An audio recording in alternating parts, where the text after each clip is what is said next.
நண்பர்கள் அனைவருக்கும் இனிய காலை வணக்கங்கள். ஸோ நேற்று நம்ம கிளாஸ் அட்டன் பண்ணோம்.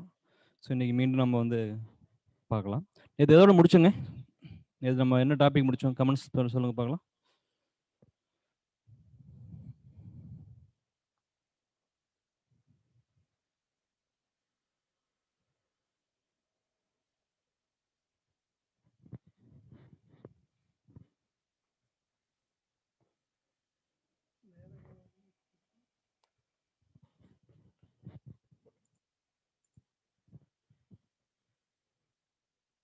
Okay okay. சிறந்த பெண் புலவர்கள் அப்படிங்கிற டாப்பிக்லேருந்து பார்க்கணும், பெண் வேத காலத்துலேருந்து. சரி, என்ன டெஸ்ட் சொல்லியிருந்தோம்? என்ன டாபிக்ஸ் சொல்லியிருந்தோங்க? டெஸ்ட்டுக்கு என்ன டாபிக் சொல்லியிருந்தோம்?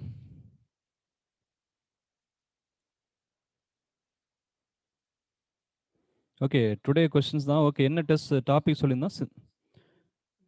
சிந்து சமவெளி, அப்புறம் வேதகால் நடத்தின வரலாம். ஓகேங்களா? சரிங்க, ரைட். கொஸ்டின் எழுதிக்கிறீங்களா?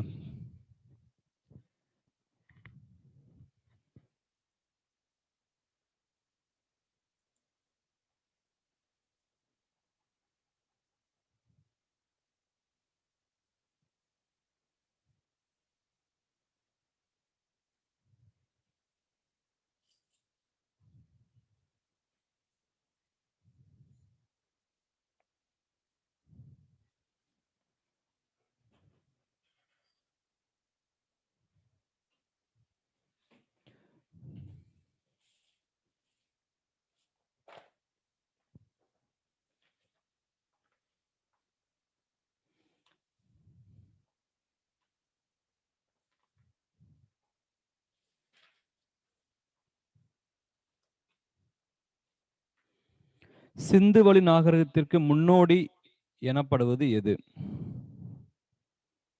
நீங்கள் கமெண்ட்ஸில் கூட உங்களுடைய பதில் சொல்லலாம், உங்கள் நோட்டை நீங்கள் எழுதிக்கலாம். ஓகேங்களா?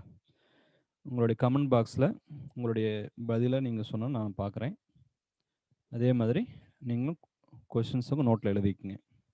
சிந்துவெளி நாகரிகத்திற்கு முன்னோடி எனப்படுவது எது?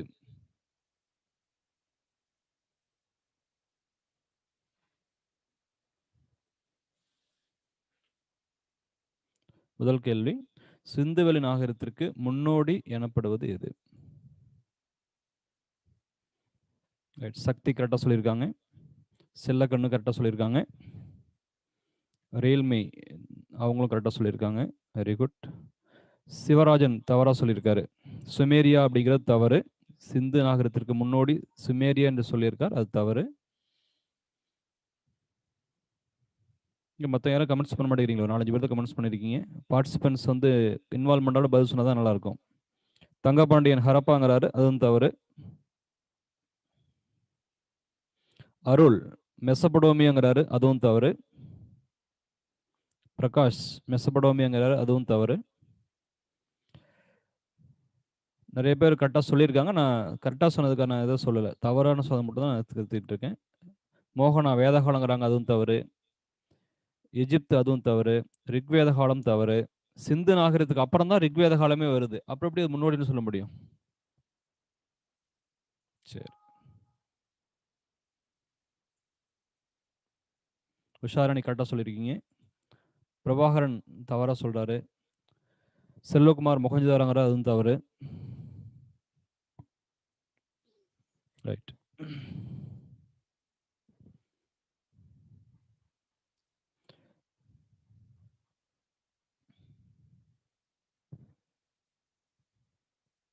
சக்தி மெஹர்கருங்கிறாங்க, கரெக்டு. செல்லக்கண்ணு மெஹர்கர் சொல்லியிருக்காங்க, கரெக்டு. ரியல்மி அவங்களும் மெஹர்கர் சொல்லியிருக்காங்க. கவிதா மெஹர்கர் சொல்லியிருக்காங்க, வெரி குட். உஷாராணி மெஹர்கர் சொல்லியிருக்காங்க, கரெக்டு. ஜான் அப்படிங்கிற கேளடிங்கிறாரு, அது ரொம்ப ரொம்ப தவறு. ரமேஷ்குமார் ஹரப்பாங்கிறாரு, அதுவும் தவறு. ஓகேங்களா? சரி. ஸோ சிந்து நாகரிகத்திற்கு முன்னோடி எனப்படுவது மெஹர்கர். ஓகேங்களா? நம்ம ஏற்கனவே சொன்னோம், சிந்து சமவெளி நாகரிகத்திற்கு முற்பட்ட காலத்திலேயே மெஹர்கர் அப்படிங்கிற பகுதிகளில் மனிதர்கள் வாழ்ந்திருக்காங்க அப்படின்னு சொன்னோம். அங்கே வேளாண்மைக்கான சான்று கிடைச்சிருக்குன்னு சொன்னோம். ஓகேங்களா? ஸோ அதுக்கான பதில் மெஹர்கர். ரைட். அடுத்த கேள்வி போகலாம்.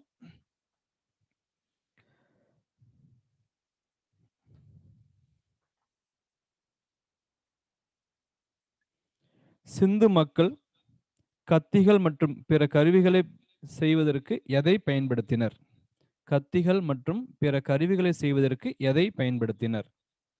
சிந்துவெளி மக்கள் கத்திகள் மற்றும் பிற கருவிகளை செய்வதற்கு எதை பயன்படுத்தினர்? சிவராஜன் செம்புங்கிறாரு, தப்பு. சதீஷ்வரன் கரெக்டா சொல்றாரு. நவீன் கரெக்டா சொல்றாங்க. சௌந்தர்யா கரெக்டா சொல்லியிருக்காங்க. சாம்சங் அவங்க லோகப்பிரியா செம்புங்கிறாங்க, தவறு. வெண்கலம் தவறு. ஓகே, சேகர் கரெக்டா சொல்லியிருக்காங்க. பிரியதர்ஷினி கரெக்டா சொல்றாங்க. இரும்பு தவறான பதில். மரம் தவறானது. கற்கள், அதான் என்ன கற்கள் தான் கேட்குறோம். சக்தி கரெக்டா சொல்றாங்க. ஓகேங்களா, சக்தி கேஎம்டி கரெக்டா சொல்றாங்க. தங்கபாண்டியன் கல்லாலான ஆயுதம், அது என்ன கல்லாலான ஆயுதம் தான் கேள்வி. ரெட்மணி கற்கள் தவறு. படிகக்கல். ஓகேங்களா, கரெக்ட் தான். படிகக்கல் அப்படிங்கிறது என்ன டைப்னா ரோரி செட். ஓகேங்களா, செட் அப்படிங்கிற கல்லு தான். அது எங்க கிடைக்குதுன்னா பாகிஸ்தான்ல ரோரிங்கிற இடத்துல கிடைக்குது. சிவராஜன் கரெக்டாக சொல்லியிருக்காங்க. ஸோ பிஆர்ஜி அவங்களும் கரெக்டாக சொல்லியிருக்காங்க. Very good. So Rory set அப்படிங்கிறது மிகச் சரியான பதில். ஓகேங்களா, பாகிஸ்தான்ல ரோரி அப்படிங்கிற இடத்துல இருந்து இப்படிப்பட்ட செட் வகை படிகக்கற்கள் கிடைச்சதுனால அதை ரோரி செட் அப்படிங்கிறோம்.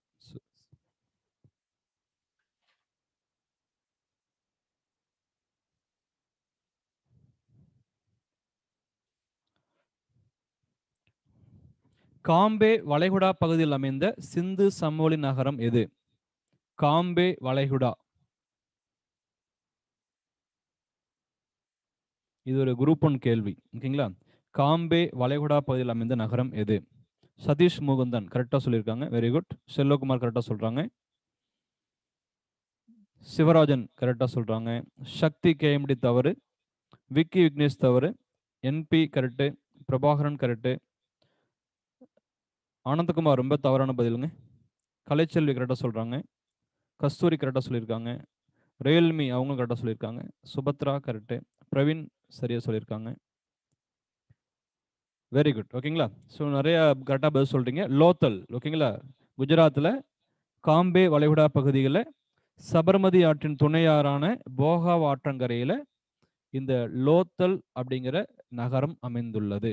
மிக சரியான பதில். ஓகேங்களா, ஒரு ஓவராலா நிறைய பேர் கரெக்டாக சொல்றீங்க. Very good. ஒருத்தர் வந்து ஹரப்பான்னு சொல்றாங்க.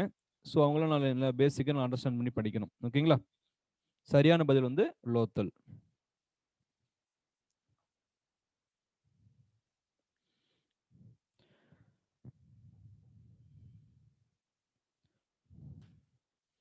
சிந்து மக்கள் கண், காது, தொண்டை, தோல் தொடர்பான நோய்களுக்கு கண், காது, தொண்டை, தோல் தொடர்பான நோய்களுக்கு மருந்துகளை தயாரிக்க எந்த வகை மீனின் எலும்புகளை பயன்படுத்தினர்? மருந்துகளை தயாரிக்க எந்த வகை மீனின் எலும்புகளை பயன்படுத்தினர்? சிந்துவெளி மக்கள் குறிப்பிட்ட நோய்களுக்கு, ஓகேங்களா, மருந்துகளை தயாரிக்க எந்த வகை மீனின் எலும்புகளை பயன்படுத்தினர்? நவீன் கரெக்டா சொல்லியிருக்கீங்க.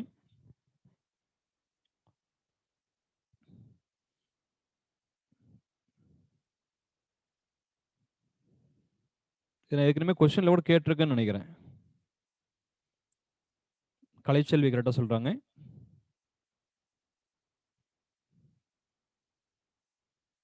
இன்னொரு ரெஸ்பான்ஸ் நிறைய வரலையே, 2 பேர் தான் பதில் சொல்றீங்க. ஸோ படிக்கணுங்க. ஓகேங்களா, அறையியல் போன்ற பகுதியெல்லாம் படிக்கணும். அறையில் தான் இப்போ டாபிக் இருக்கு. +1 எத்திக்ஸ் புக். ஓகேங்களா, நான் கொஸ்டினோட கேட்டிருக்கேன். சரி, அதுக்கான பதில் வந்து கட்டில். ஓகேங்களா, ஆங்கிலத்தில் CUTTLE, கட்டில். CUTTLE அப்படிங்கிற ஆங்கில வார்த்தை. கட்டில் மீனின் எலும்புகளை பயன்படுத்தி இருக்காங்க. நம்ம ஏற்கனவே படிச்சது மட்டும் இல்ல, கூடுதலா இருக்கிற தகவலும் தெரிஞ்சுட்டே இருக்கணும். நம்ம அப்டேட் பண்ணிட்டே இருக்கணும். அப்பதான் நம்ம வந்து இருக்கிற காம்படிட்டிவ் வந்து நம்ம வந்து மேனேஜ் பண்ண முடியும். ஓகேங்களா, ரைட்.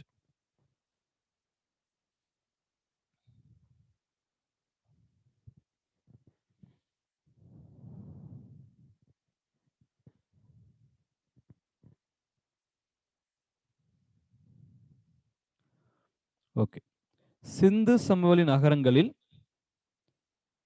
மழைநீர் சேகரிப்பு அமைப்பு இருந்ததற்கான சான்று எந்த நகரத்தில் கண்டறியப்பட்டுள்ளது? மழைநீர் சேகரிப்பு அமைப்பு இருந்ததற்கான சான்று. ஓகேங்களா? Rain water harvesting technology. அப்போ அவங்க மொஹஞ்சதாரோங்கிறாங்க, தவறான பதில். மாதேஷ் பஞ்சாப் அப்படிங்கிறாங்க, தவறானது. மழைநீர் சேகரிப்பு அமைப்பு இருந்ததற்கான சான்று எந்த நகரத்தில் கண்டறியப்பட்டது? கவிதா ஹரப்பாங்கிறாங்க, தவறு.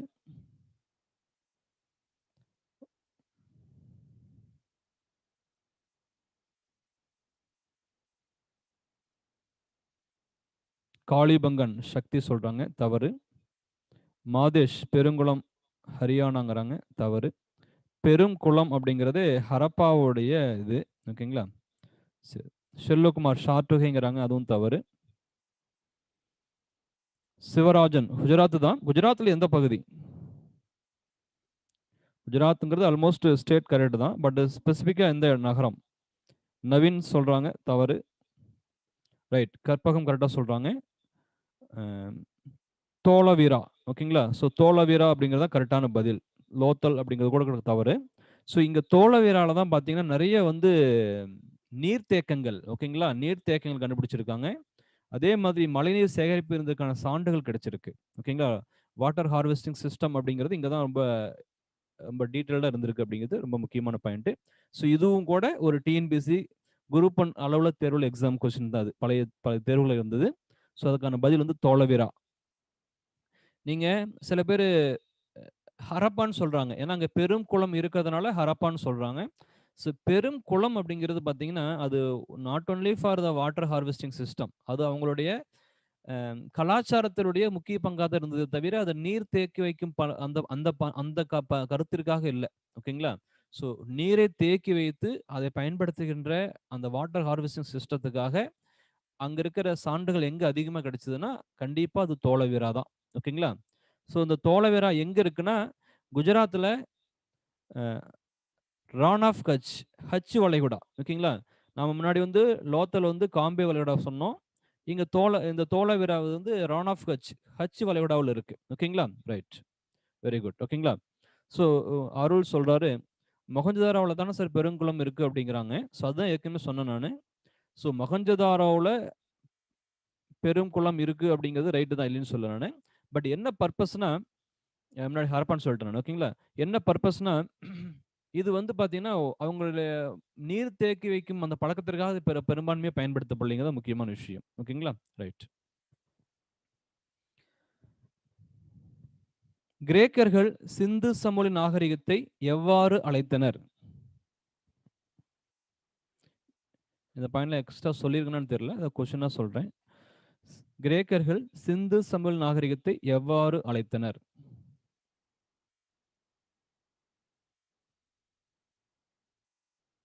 கிரேக்கர்கள் சிந்து சமவெளி நாகரிகத்தை எவ்வாறு அழைத்தனர்? சக்தி சொல்ற பதில் தவறு. நீங்க சொல்றது வந்து தவறு. கொஸ்டின் எழுதிக்கங்க. கிரேக்கர்கள் சிந்து சமவெளி நாகரிகத்தை எவ்வாறு அழைத்தனர்? கமெண்ட்ஸ் வர மாட்டேங்குதுங்களே. பதிலே வர மாட்டேங்குது. 10 பேர் தான் திருப்ப திருப்ப கமெண்ட்ஸ் பண்ணிட்டு இருக்கீங்க. 245 பேர் இருக்கீங்க. யாரும் மத்தவங்களாம் சும்மா அப்படியே அதற்கான பதில் சொல்ல முற்படுறதே இல்ல.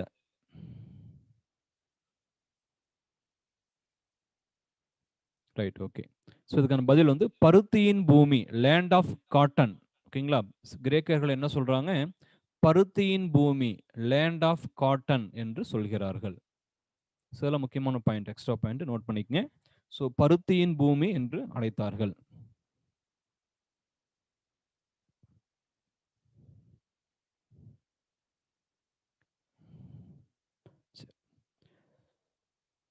சுமேரியர்கள் சிந்து செமிழ் நாகரிகத்தை எவ்வாறு அழைத்தனர்?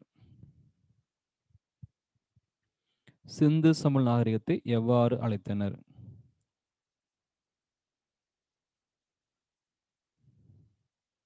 ரைட், சதீஷ் முகுந்தன் கரெக்டா சொல்றாங்க. Very good. முன்னாடி சக்தி சொன்ன பதில் இது கரெக்டா வரும். ரைட். சக்தி கேஎம்டி கரெக்டா சொல்றீங்க.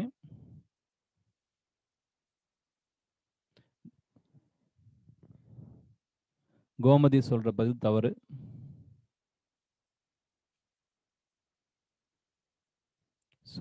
நான் கேட்ட கேள்வி கரெக்டா புரிஞ்சுக்கங்க கோமதி. சுமேரியர்கள் சிந்து சமல் நாகரிகத்தை எவ்வாறு அழைத்தனர்?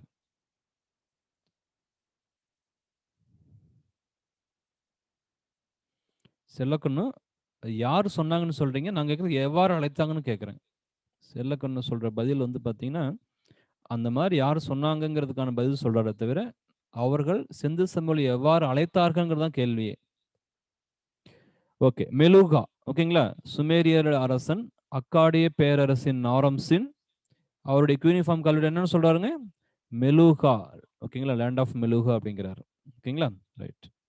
ஸோ சுமேரியர்கள் வந்து சிந்து சமல் நாகரிகத்தை மெலுகா என்ற சொல்ல அழைச்சிருக்காங்க. Right.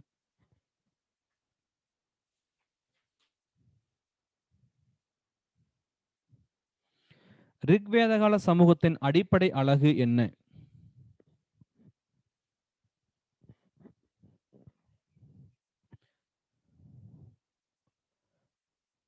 Karpagam correct, Arul correct, Sakthi Mukanthan correct,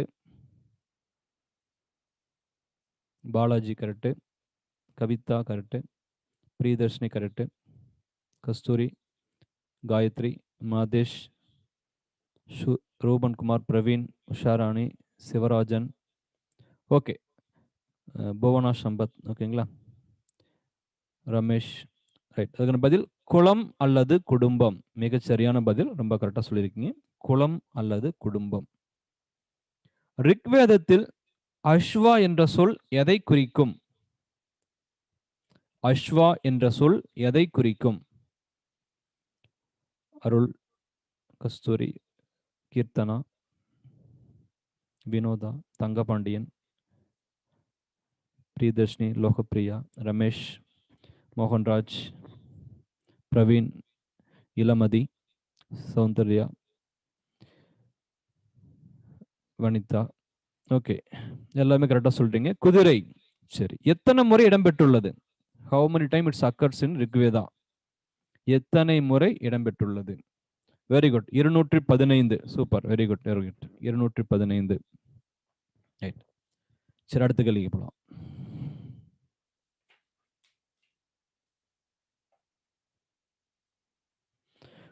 முன்வேத கால தங்க நாணயத்தின் பெயர் என்ன? முன் வேதகால தங்க நாணயத்தின் பெயர் என்ன?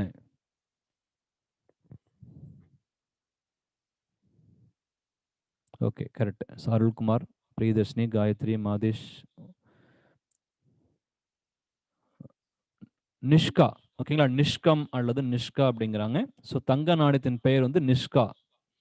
ஒருத்தர் ஹிரண்யான்னு சொல்லியிருக்காங்க. நான் நேற்றே சொன்னேன், ஹிரண்யா அப்படிங்கிறது தங்கத்துடைய பெயர். பட் தங்க நாணயம் எவ்வாறு அழைக்கப்படுதுங்க? நிஷ்கம் என்று அழைக்கப்படுதுன்னு சொல்லியிருக்கேன் நான். ஓகேங்களா? Right.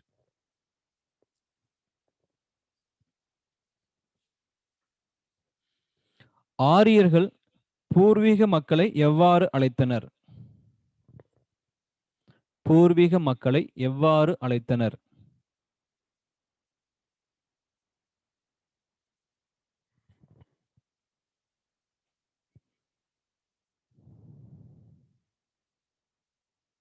Praveen correct, Gomathi correct, Suresh correct, Priya very good, Bhuvana okay very good, Soundarya,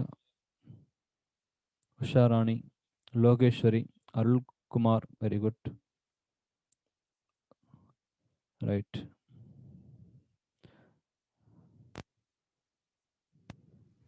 Sivarajan தப்பா சூத்திரர்கள் சொல்றாரு, தவறு. ரைட். ஸ்ரீ கரெக்டா சொல்றாங்க, ரெட்மி அவங்களும் கரெக்டா சொல்றாங்க, அருள். ஓகே, தாசர் அல்லது தஷ்யூ. தாசர் அல்லது தஷ்யூ. ஸோ அதுக்கு தான் மீனிங் வந்து கருப்பு நிற மக்கள், கருப்பு நிற தோல் கொண்டவர்கள் அப்படிங்கிறாங்க, கருமை நிற தோல் கொண்டவர்கள். Very good. ஸோ நிறைய பதில் கரெக்டாக சூப்பர் சொல்லியிருக்கீங்க. சங்கீதா அந்நியர்கள் அப்படிங்கிறாங்க, தவறு. ஏன்னா ஆரியர்கள் தான் அந்நியர்கள், அவங்க எப்படி உள்ளூர் மக்கள் அந்நியர்னு சொல்ல முடியும்? ஸோ அதனால கொஞ்சம் கான்செப்ட் புரிஞ்சுக்கங்க. ஓகே, கருமை நிற தோல் கொண்டவர்கள் அதுக்கான அர்த்தம்.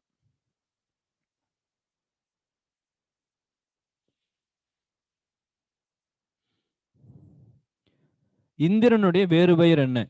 இந்திரனின் வேறு பெயர்.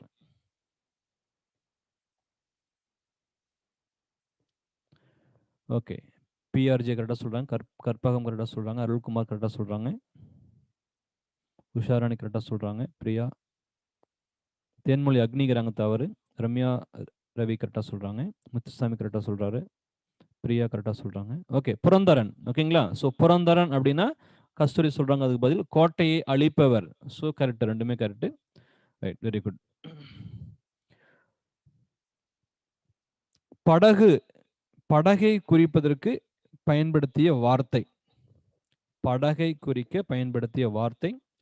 வினோதா கரெக்டா சொல்றாங்க, பிருந்தா கரெக்டா சொல்றாங்க, அருள்குமார் கரெக்டா சொல்றாங்க, Gayathri correct, Ramya Ravi correct. Okay, நாவ். ஓகேங்களா? நாவ் அப்படிங்கிற வார்த்தை தான் பயன்படுத்தி, அது ஒரு சான்ஸ்கிரிட் வார்த்தை, சமஸ்கிருத வார்த்தை. ஓகே, சரிங்க. ஸோ இதோட நம்ம வந்து கொஸ்டின்ஸ் செஷன்ஸ் முடிச்சுக்குவோம். ஸோ நம்ம ரொம்ப டைம் ஸ்பெண்ட் பண்ண வேண்டாம். ஓகேங்களா? ஸோ அடுத்து நம்ம வந்து பின்வேத காலத்தை பற்றி பார்க்கலாம். அதில் கண்டிப்பாக இருக்கிற டாபிக் பார்க்கலாம். ஓகேங்களா? சரி.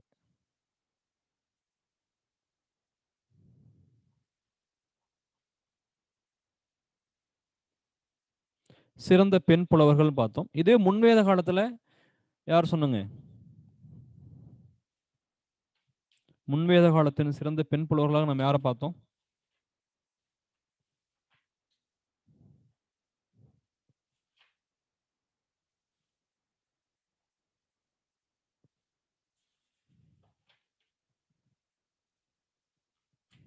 லோபமுத்ரா, விஸ்வவாரா, கோஷா, சிகதா, ஸோ அபலா, நிபவாரிங்கிற மாதிரி நம்ம டிஸ்கஸ் பண்ணோம். ஓகேங்களா? Very good. லோபமுத்ரா, விஸ்வவாரா, கோஷா, சிப், அபதா. Okay, right. ஓகே, சரி. இந்த பின்வேத காலத்தை பொறுத்தவரையிலும் சிறந்த பெண் புலவர்கள் வந்து கார்கி மற்றும் மைத்ரேயி. கார்கி என்பவருடைய அறிவு திறமையை ஜனக மகாராஜாவே பாராட்டியிருக்கார் அப்படிங்கிற மூலமா தெரிஞ்சுக்கிட்டோம். ஸோ மைத்ரேயி யாருன்னா முனிவர் யக்னவல்கியருடைய மனைவி. ஸோ யக்னவல்கியர் ஒரு மாபெரும் ரிஷி, ஒரு முனிவர். ஸோ அவருக்கு இணையா மைத்ரேயி என்பவரும் வேதங்கள் பற்றி நிறைய கான்வர்சேஷன் பண்றாங்க, நிறைய டிஸ்கஷன் பண்றாங்க, நிறைய விவாதங்கள் பண்றாங்க. ஸோ இந்த ரெண்டு பேருக்கும் இடையே நடைபெற்ற உரையாடல் அப்படிங்கிறது, அந்த விவாதங்கள் அப்படிங்கிறது பல்வேறு நூல்கள்ல மேற்கோள்களாக சொல்லப்பட்டுள்ளன. ஸோ அந்த அளவுக்கு ரொம்ப ஒரு மிகச்சிறந்த அறிவு நிரம்பியவராக அந்த மைத்ரேய என்பவர் இருந்திருக்காங்க அப்படிங்கிறது முக்கியமான விஷயம். So even though Gargi, Maitreya போன்ற பெண் பொருளா இருந்தா கூட பெண்கள் பின்வேத காலத்துல அவர்களுடைய ரைட்ஸ் வந்து பெரும்பாலும் அவங்க இழந்துட்டாங்க. அவங்களுடைய ஸ்டேட்டஸ் அப்படிங்கிறது ரொம்பவுமே வீக்னஸாக தான் இருந்திருக்கு. ஸோ பின்வேத காலகட்டங்களில் இப்படிதான் சமுதாயம் வரை மாறி இருந்துச்சு. தங்க நாணயங்கள் பார்க்கும் பொழுது நிஷ்கம், சதமானம் போன்ற நாணயங்கள் பயன்படுத்தப்பட்டுச்சு. வெள்ளி நாணயம் பார்க்கும் பொழுது கிருஷ்ணலம். ஸோ ஓவராலா நிஷ்கம், சதமானம், கிருஷ்ணலம் போன்ற நாணயங்கள் பயன்படுத்தப்பட்டதாக இருந்திருக்கு. இரும்பு காலத்தை சார்ந்த சாம்பல் நிற மண்பாண்ட பண்பாடு பின்வேத காலத்தை சார்ந்தது. பெயிண்டட் கிரேவேர் சைட் அப்படிங்கிறது it's associated with the later Vedic period. ஓகேங்களா? ஸோ இந்த சாம்பல் நிற மண்பாண்டங்கள் கொண்ட கலாச்சாரங்கள் கொண்டவர்களாக பின்வேத கால மக்கள் இருந்திருக்காங்க. ஸோ ஆரியர்கள் வந்து மேல்கங்கை சமவெளி இருந்த பொழுதுதான் வேதங்கள் வந்து முண்டாமொழி சொற்களை பெற்று அந்த வேதங்கள்லையும் சில முண்டாமொழி சொற்கள் காணப்படுது அப்படிங்கிறது தெரிய வருகிறது. இப்ப ஆரியர்களே சொல்றாங்க, ஓகே, தங்களுடைய எல்லை என்னன்னு பார்க்கும் பொழுது கோசல நாடும் விதேக நாடும் ஆரியர்களுக்கு கிழக்கு எல்லைகளாக இருக்கு அப்படிங்கிறாங்க. ஓகேங்களா? அப்படியே உத்தரப்பிரதேசம் வந்து அப்படியே கிழக்கு போனாங்க அப்படின்னு பார்க்கும் பொழுது கோசலம், விதேகம் ஆகிய நாடுகள் அவர்களுடைய கிழக்கு எல்லைகள். ஓகேங்களா? ஸோ அந்த கோசல நாட்டிலையும் விதேக நாட்டிலோட அந்த பக்கம் அவங்களுக்கு வந்து வேற, அதாவது வங்காள பகுதிகளில் ஆரியர்கள் இல்லை அப்படிங்கிறது தெரிந்து கொள்ள முடிகிறது. இதுதான் ஆத்ரேய பிராமணன் என்ன சொல்லுதுன்னா, வங்காளத்தை சார்ந்த புந்தராக்களும் மற்றும் தென்னிந்தியாவில், ஓகேங்களா, ஆந்திரர்களும் ஆரிய நாகரிகத்திற்கு அப்பாற்பட்டவர்கள் என்கிறது. ஸோ இப்போ நீங்க பாருங்க, வட இந்திய கலாச்சாரம் அப்படிங்கிறது வங்காளத்துல பெரும்பாலும் கிடையாது. ஓகேங்களா? அங்க வந்து அந்த வேதிக் கல்ச்சருங்கிறது ரொம்ப ஸ்ட்ராங்கா கிடையாது. ஓகேங்களா? கலாச்சார ரீதியாக, பண்பாடு ரீதியாக அவங்க வந்து பாத்தீங்கன்னா வட இந்தியாவிலிருந்து தனித்து தான் இருக்கிறாங்களே தவிர அவங்களோட ஒன்றிணைந்து செயல்படல. ஆனா இந்த பக்கம் பாத்தீங்கன்னா பீகார்ல இருந்து உத்தரப்பிரதேசம், இந்த வட இந்தியா போன்ற எல்லாமே வந்து பாத்தீங்கன்னா ஹிந்தி மொழியோட தாக்கம் இருக்கும், வேத காலத்தோடைய தாக்கம் இருக்கும். எல்லாமே அவங்களுடைய கலாச்சாரத்துல ரொம்ப இதா இருந்தது. ஆனா வங்காள பகுதிகளில் சான்ஸ்கிரிட் அந்த அளவுக்கு டெவலப்மெண்ட் கிடையாது. ஸோ வட இந்திய ஹிந்தி மொழியும் அங்கே கிடையாது. ஸோ அது என்ன, இதனால வங்காளத்தை சார்ந்த புந்தராக்கள் மற்றும் தென்னிந்தியாவில் பார்க்கும் பொழுது ஆந்திரா, இது எல்லாமே வந்து பார்த்தீங்கன்னா ஆரிய நாகரிகத்திற்கு அப்பாற்பட்டு வந்திருக்காங்க. ஆந்திரா கீழே அப்படியே கர்நாடகா, தமிழ்நாடு, கேரளா போன்ற பகுதிகளில் வந்து ஆரிய கலாச்சாரத்தோட இன்ஃப்ளூயன்ஸ் வந்து பெரும்பாலும் கிடையாது. ஸோ இங்க வாழ்ந்த மக்கள் வந்து வேற கலாச்சாரத்தை பின்புலமாக கொண்டு வந்திருக்காங்க அப்படிங்கிறது தெரிய வருகிறது. ரைட். இரும்பு கருப்பு உலோகம் என பொருள்படும் வகையில் சியாமா அயஸ் அல்லது கிருஷ் அயஸ் என்று அழைக்கப்பட்டது. இந்த கிருஷ்ணாவே என்னங்க, கருப்பு தான். ஏன் வந்து கிருஷ்ண பகவான் அவ்வாறு அழைக்கப்பட்டார்னா, ஒரு கருமை நிற கருப்பா இருந்ததுனால அவர் அழைக்கப்பட்டாருங்க, கிருஷ்ணன் அழைக்கப்பட்டார். ஓகேங்களா? ஸோ சியாமா அயஸ், கிருஷ் அயஸ் அப்படிங்கிறது இரும்பை குறிக்கும். இதுக்கு அர்த்தம் வந்து கருப்பு உலோகம் அப்படிங்கிறாங்க. ஹஸ்தினாபுரம், கோஷாம்பி ஆகியவை நகரங்களுடைய முன்மாதிரிகளாக கருதப்பட்டன. ஓகேங்களா? ஒரு எக்ஸாம்பிளரி சிட்டிகளா அந்த நகரங்கள் வந்து உருவாகி இருக்கு. புரோகிதர் என்ற சொல்லுடைய பொருள் அரசனை முன்னிறுத்தக்கூடியவர். ஓகேங்களா? அரசனுடைய நலனுக்காக, அரசாங்கத்துடைய வளர்ச்சிக்காக செயல்படுபவர் என்று குறிக்கின்ற வகையில புரோகிதங்கிற வார்த்தை பயன்படுத்தப்பட்டுச்சு. ஓகேங்களா? ஸோ புரோகிதர் அப்படிங்கிற சொல்லுக்கு என்ன பொருள்னா அரசனை முன்னிறுத்தக்கூடியவர் அப்படிங்கிறாங்க. ஓகேங்களா? சரி.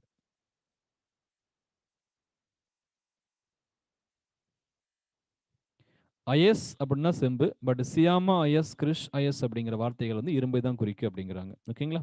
ரைட். சில முக்கியமான வார்த்தைகள். ஸ்ராத்தா அப்படின்னா நன்மையை செய்வதற்கான யாகம். ராஷ்டிரா அல்லது ராஷ்டிரம் அப்படிங்கிறது மாநிலத்தை குறிக்கும். ராஜ்யம் அப்படின்னா, ராஜ்யா அப்படின்னா இறையாண்மை, சோவர்ஜினிட்டி. ஓகேங்களா? நம்ம இந்தியா ஒரு இறையாண்மை மிக்க நாடுன்னு சொல்றோம் இல்லைங்களா? ஸோ அந்த ராஜ்ய அப்படிங்கிற வார்த்தை இறையாண்மையை குறிக்கும். ரஜன்யா அல்லது ராஜன்யா அப்படின்னா சத்திரியர்கள். ஸோ ரதக்காரர்கள் அப்படின்னா தேர்களை செய்பவர்கள் அப்படிங்கிறாங்க. ஓகேங்களா? ரதக்காரர்கள் அப்படின்னா தேர்களை செய்பவர்கள். விரிகி அப்படின்னா அரிசி. வர்ணா என்றால் நெசவாளர்கள். பிரபனா என்றால் பண்டமாற்று முறை. ஸோ இந்த வார்த்தைகள் எல்லாமே வந்து பார்த்தீங்கன்னா புத்தகத்தில் வந்து அப்படியே தனித்தனியாக கொடுத்துருக்க மாட்டாங்க. அது பல பேராகிராஃப் உள்ள இருக்கும். நான் அதில் முக்கியமான அந்த வார்த்தைகளுக்கான அர்த்தத்தை மட்டும் தனியாக உங்களுக்கு வந்து பிரித்து கொடுத்துருக்கேன். ஓகேங்களா? எளிமையாக புரிஞ்சுக்கிறதுக்காக. புரியுதுங்களா? ரைட். வணிகர்கள் வந்து சிரேஷ்டி அப்படிங்கிறாங்க.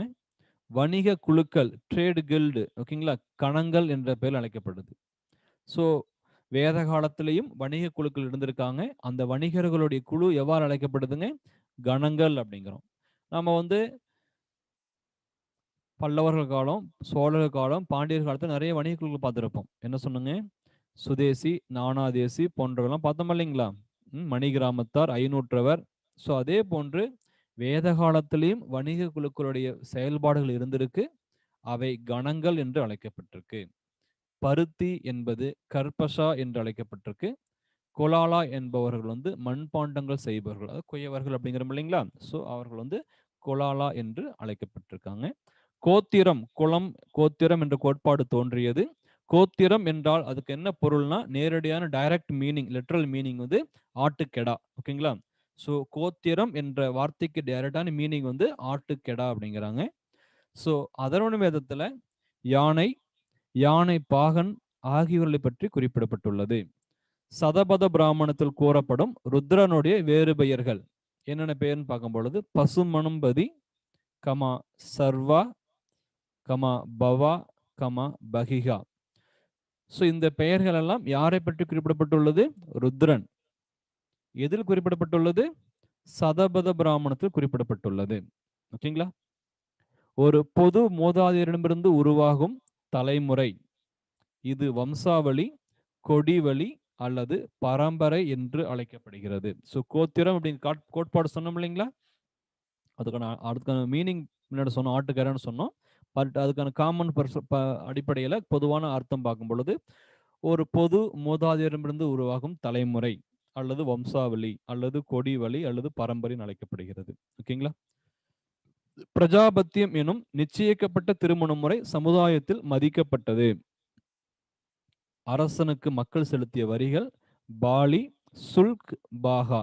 இதே முன்வேத காலத்துல பாலிங்கிற வரி மட்டும்தான் இருந்துச்சு. கூடுதலா சுல்க் பாகாலம் உருவாகி இருக்கு. பாலிங்கிறது கஸ்டமரி கான்ட்ரிபியூஷன், ஸோ விருப்ப வரி. சுல்க் அப்படிங்கிறது ஒரு அடிஷனல் டேக்ஸ், கூடுதல் வரி. பாகாங்கிறது ஒரு உற்பத்தி வரி, எக்ஸைஸ் டேக்ஸ் என்கிற உற்பத்தி வரி. ஸோ இதுதான் வந்து 3 வகையான வரிகள். பாலி, சுல்க், பாகா அப்படிங்கிற வரிகள் வசூலிக்கப்பட்டிருக்கு. ஸோ அடுத்து, இந்திரனும் அக்னியும் தங்கள் செல்வாக்கை இழந்தார்கள். முன்வேத காலத்துல செல்வாக்கா இருந்தவர்கள் தான் இந்திரனும் அக்னியும். ஸோ இந்திரன் புரந்தரன் அழைக்கப்பட்டார்.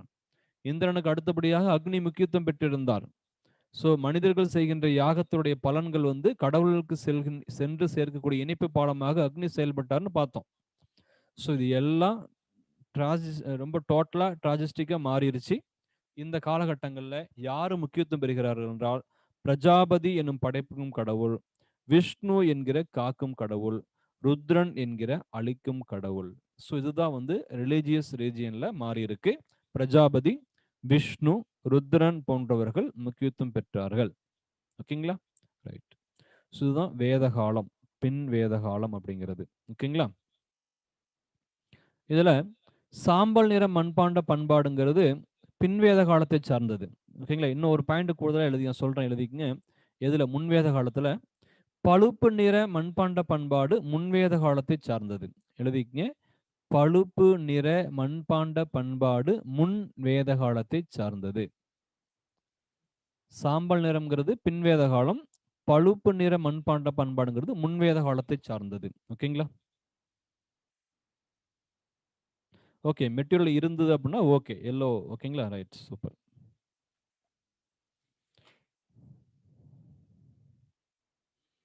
வேதகாலம் அப்படிங்கிறது இதோட முடிஞ்சதுங்க. நல்லா தெரிஞ்சுக்குங்க. வேதகாலம் அப்படிங்கிறது சிந்து சமல் நாகரிகத்திற்கு அடுத்தபடியாக இந்தியாவில் நடைமுறைக்கு வந்துச்சு. ஸோ சிந்து சமல் நாகரிகம் அப்படிங்கிறது செம்பு காலத்தை சார்ந்தது. அதுக்கப்புறம் வருகின்ற இரும்பு காலத்துல தான் வேதகால நாகரிகம் தலைத்து செழித்து வளர்ந்தது. ஸோ வட இந்தியாவில் இரும்பு காலத்துல வேதகால நாகரிகம் இருந்த பொழுது, தமிழ்நாட்டில் அதே இரும்பு கால கலாச்சார காலத்துல சமகாலத்துல அந்த இரும்பு கால பண்பாடு அப்படிங்கிறது எப்படி இருந்ததுன்னா, பெருங்கற்கால பண்பாடாக இருந்துச்சு. Megalithic culture. ஓகேங்களா? ஸோ ஆதிச்சநல்லூர் அப்படிங்கிற அகலாய்வு தளம் அப்படிங்கிறது இந்த பெருங்கற்கால சான்று கலாச்சாரத்திற்கு சான்றாவணங்களாக உள்ளன. புரியுதுங்களா? ரைட். இப்ப வேத காலத்திற்கும் சிந்து காலத்துக்கும் என்ன வேறுபாடு? வேத காலம் அப்படிங்கிறதுக்கும் இண்டஸ் சிவிலைசேஷனுக்கு என்ன வேறுபாடு? சிந்து நாகரிகங்கிறது ஒரு நகர நாகரிகம், வேத நாகரிகங்கிறது கிராம நாகரிகம். சிந்து நாகரிகம் அப்படிங்கிறது தாய்வழி மரபு, வேத நாகரிகங்கிறது தந்தை வழி மரபு. சிந்து மக்களுக்கு குதிரை தெரியாது, வேதகால மக்களுக்கு புலி தெரியாது, டைகர். ஓகேங்களா? புலிங்கிற உயிரினம் தெரியாது. ஏன்னா வங்காள பகுதிகளில் வேத கலாச்சாரத்துடைய தாக்கம் கிடையாது. உங்களுக்கு நல்லா தெரியும், வங்காளத்துல தான் வங்க புலிகளுடைய சுந்தர்பன் காடுகள்ல வங்காள புலிகள் இருக்கும். ரைட். ஸோ வேதகால மக்களுக்கு டைகர் அப்படிங்கிற உயிரினத்தை தெரிந்திருக்க வாய்ப்பில்லை. சரி. அதே மாதிரி வேற என்ன சொல்லாங்க? முக்கியமான பாயிண்ட்ஸ் பார்க்கும் பொழுது, வேதகால மக்கள் வந்து இரும்புன்னு சொல்லிட்டோம். ஓகேங்களா? சரி, இரும்பு தெரியும். சிந்து மக்களுக்கு வந்து செம்பு தான் தெரியும். ஓகேங்களா? Very good. செம்பு காலத்தை சார்ந்தவங்க, இவங்க வந்து இரும்பு காலத்தை சார்ந்தவங்க சொல்லிட்டோம். அப்புறம் கட்டுமானங்களை பொறுத்தவரைக்கும் சிந்து சமவெளி மக்கள் வந்து சுட்ட செங்கற்களை பயன்படுத்துறாங்க. ஆனால் வேதகால மக்கள் வந்து சுட்ட செங்கற்கள்லாம் பயன்படுத்தலை. அவங்க வந்து களிமண் போன்றவற்றெல்லாம் பயன்படுத்தி வீடுகள் கட்டுறாங்க. களிமண் மற்றும் மூங்கிகளை கொண்டு கட்டுறாங்க. ஓகேங்களா? சரி. ஸோ இதுதான் வந்து பேசிக்கான சில வேறுபாடுகளாக பார்க்கப்படுகிறது. இது வந்து வேதகாலம் அப்படிங்கிறது இந்திய பண்பாடுங்கிற பகுதிகளில் முக்கியத்துவம் பெறுகிறது. குரூப் 2 பகுதிகளில் இந்திய பண்பாடுங்களும் ரொம்ப முக்கியத்துவம் பெறுகிறது. ஓகேங்களா? ரைட். அடுத்து நம்ம பார்க்க வேண்டியது சமண பௌத்த சமயங்கள். சரி, நாம வேத காலத்துடைய கால அளவு என்ன சொன்னாங்க? கிமு 1500 கிமு 600 வரைன்னு சொல்லிட்டோம். ஓகேங்களா?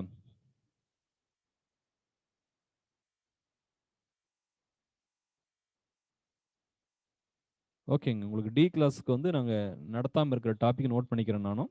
அதை வந்து நான் உங்களுக்கு மறுபடியும் எக்ஸ்பிளைன் பண்ணிடுறேன், கண்டிப்பாக பண்ணிடுறேன். ஸோ நான் டி கிளாஸை பொறுத்தவரை என்ன நடத்தணும் அப்படின்னா, பல்லவர்கள், பாண்டியர், களப்பிரர். ஓகே, இந்த 3 டாபிக் மட்டும் தான் நடத்தணுங்களா? சரி, இல்லை கடைசியாக டிஸ்கஸ் பண்ணிக்கிறேன். நேற்று மாதிரி இன்னைக்கு தெளிவாக ஒவ்வொரு கிளாஸும் என்னென்ன டாபிக் நடத்தணுங்கிறத நான் கடைசியாக நோட் பண்ணிக்கிறேன்.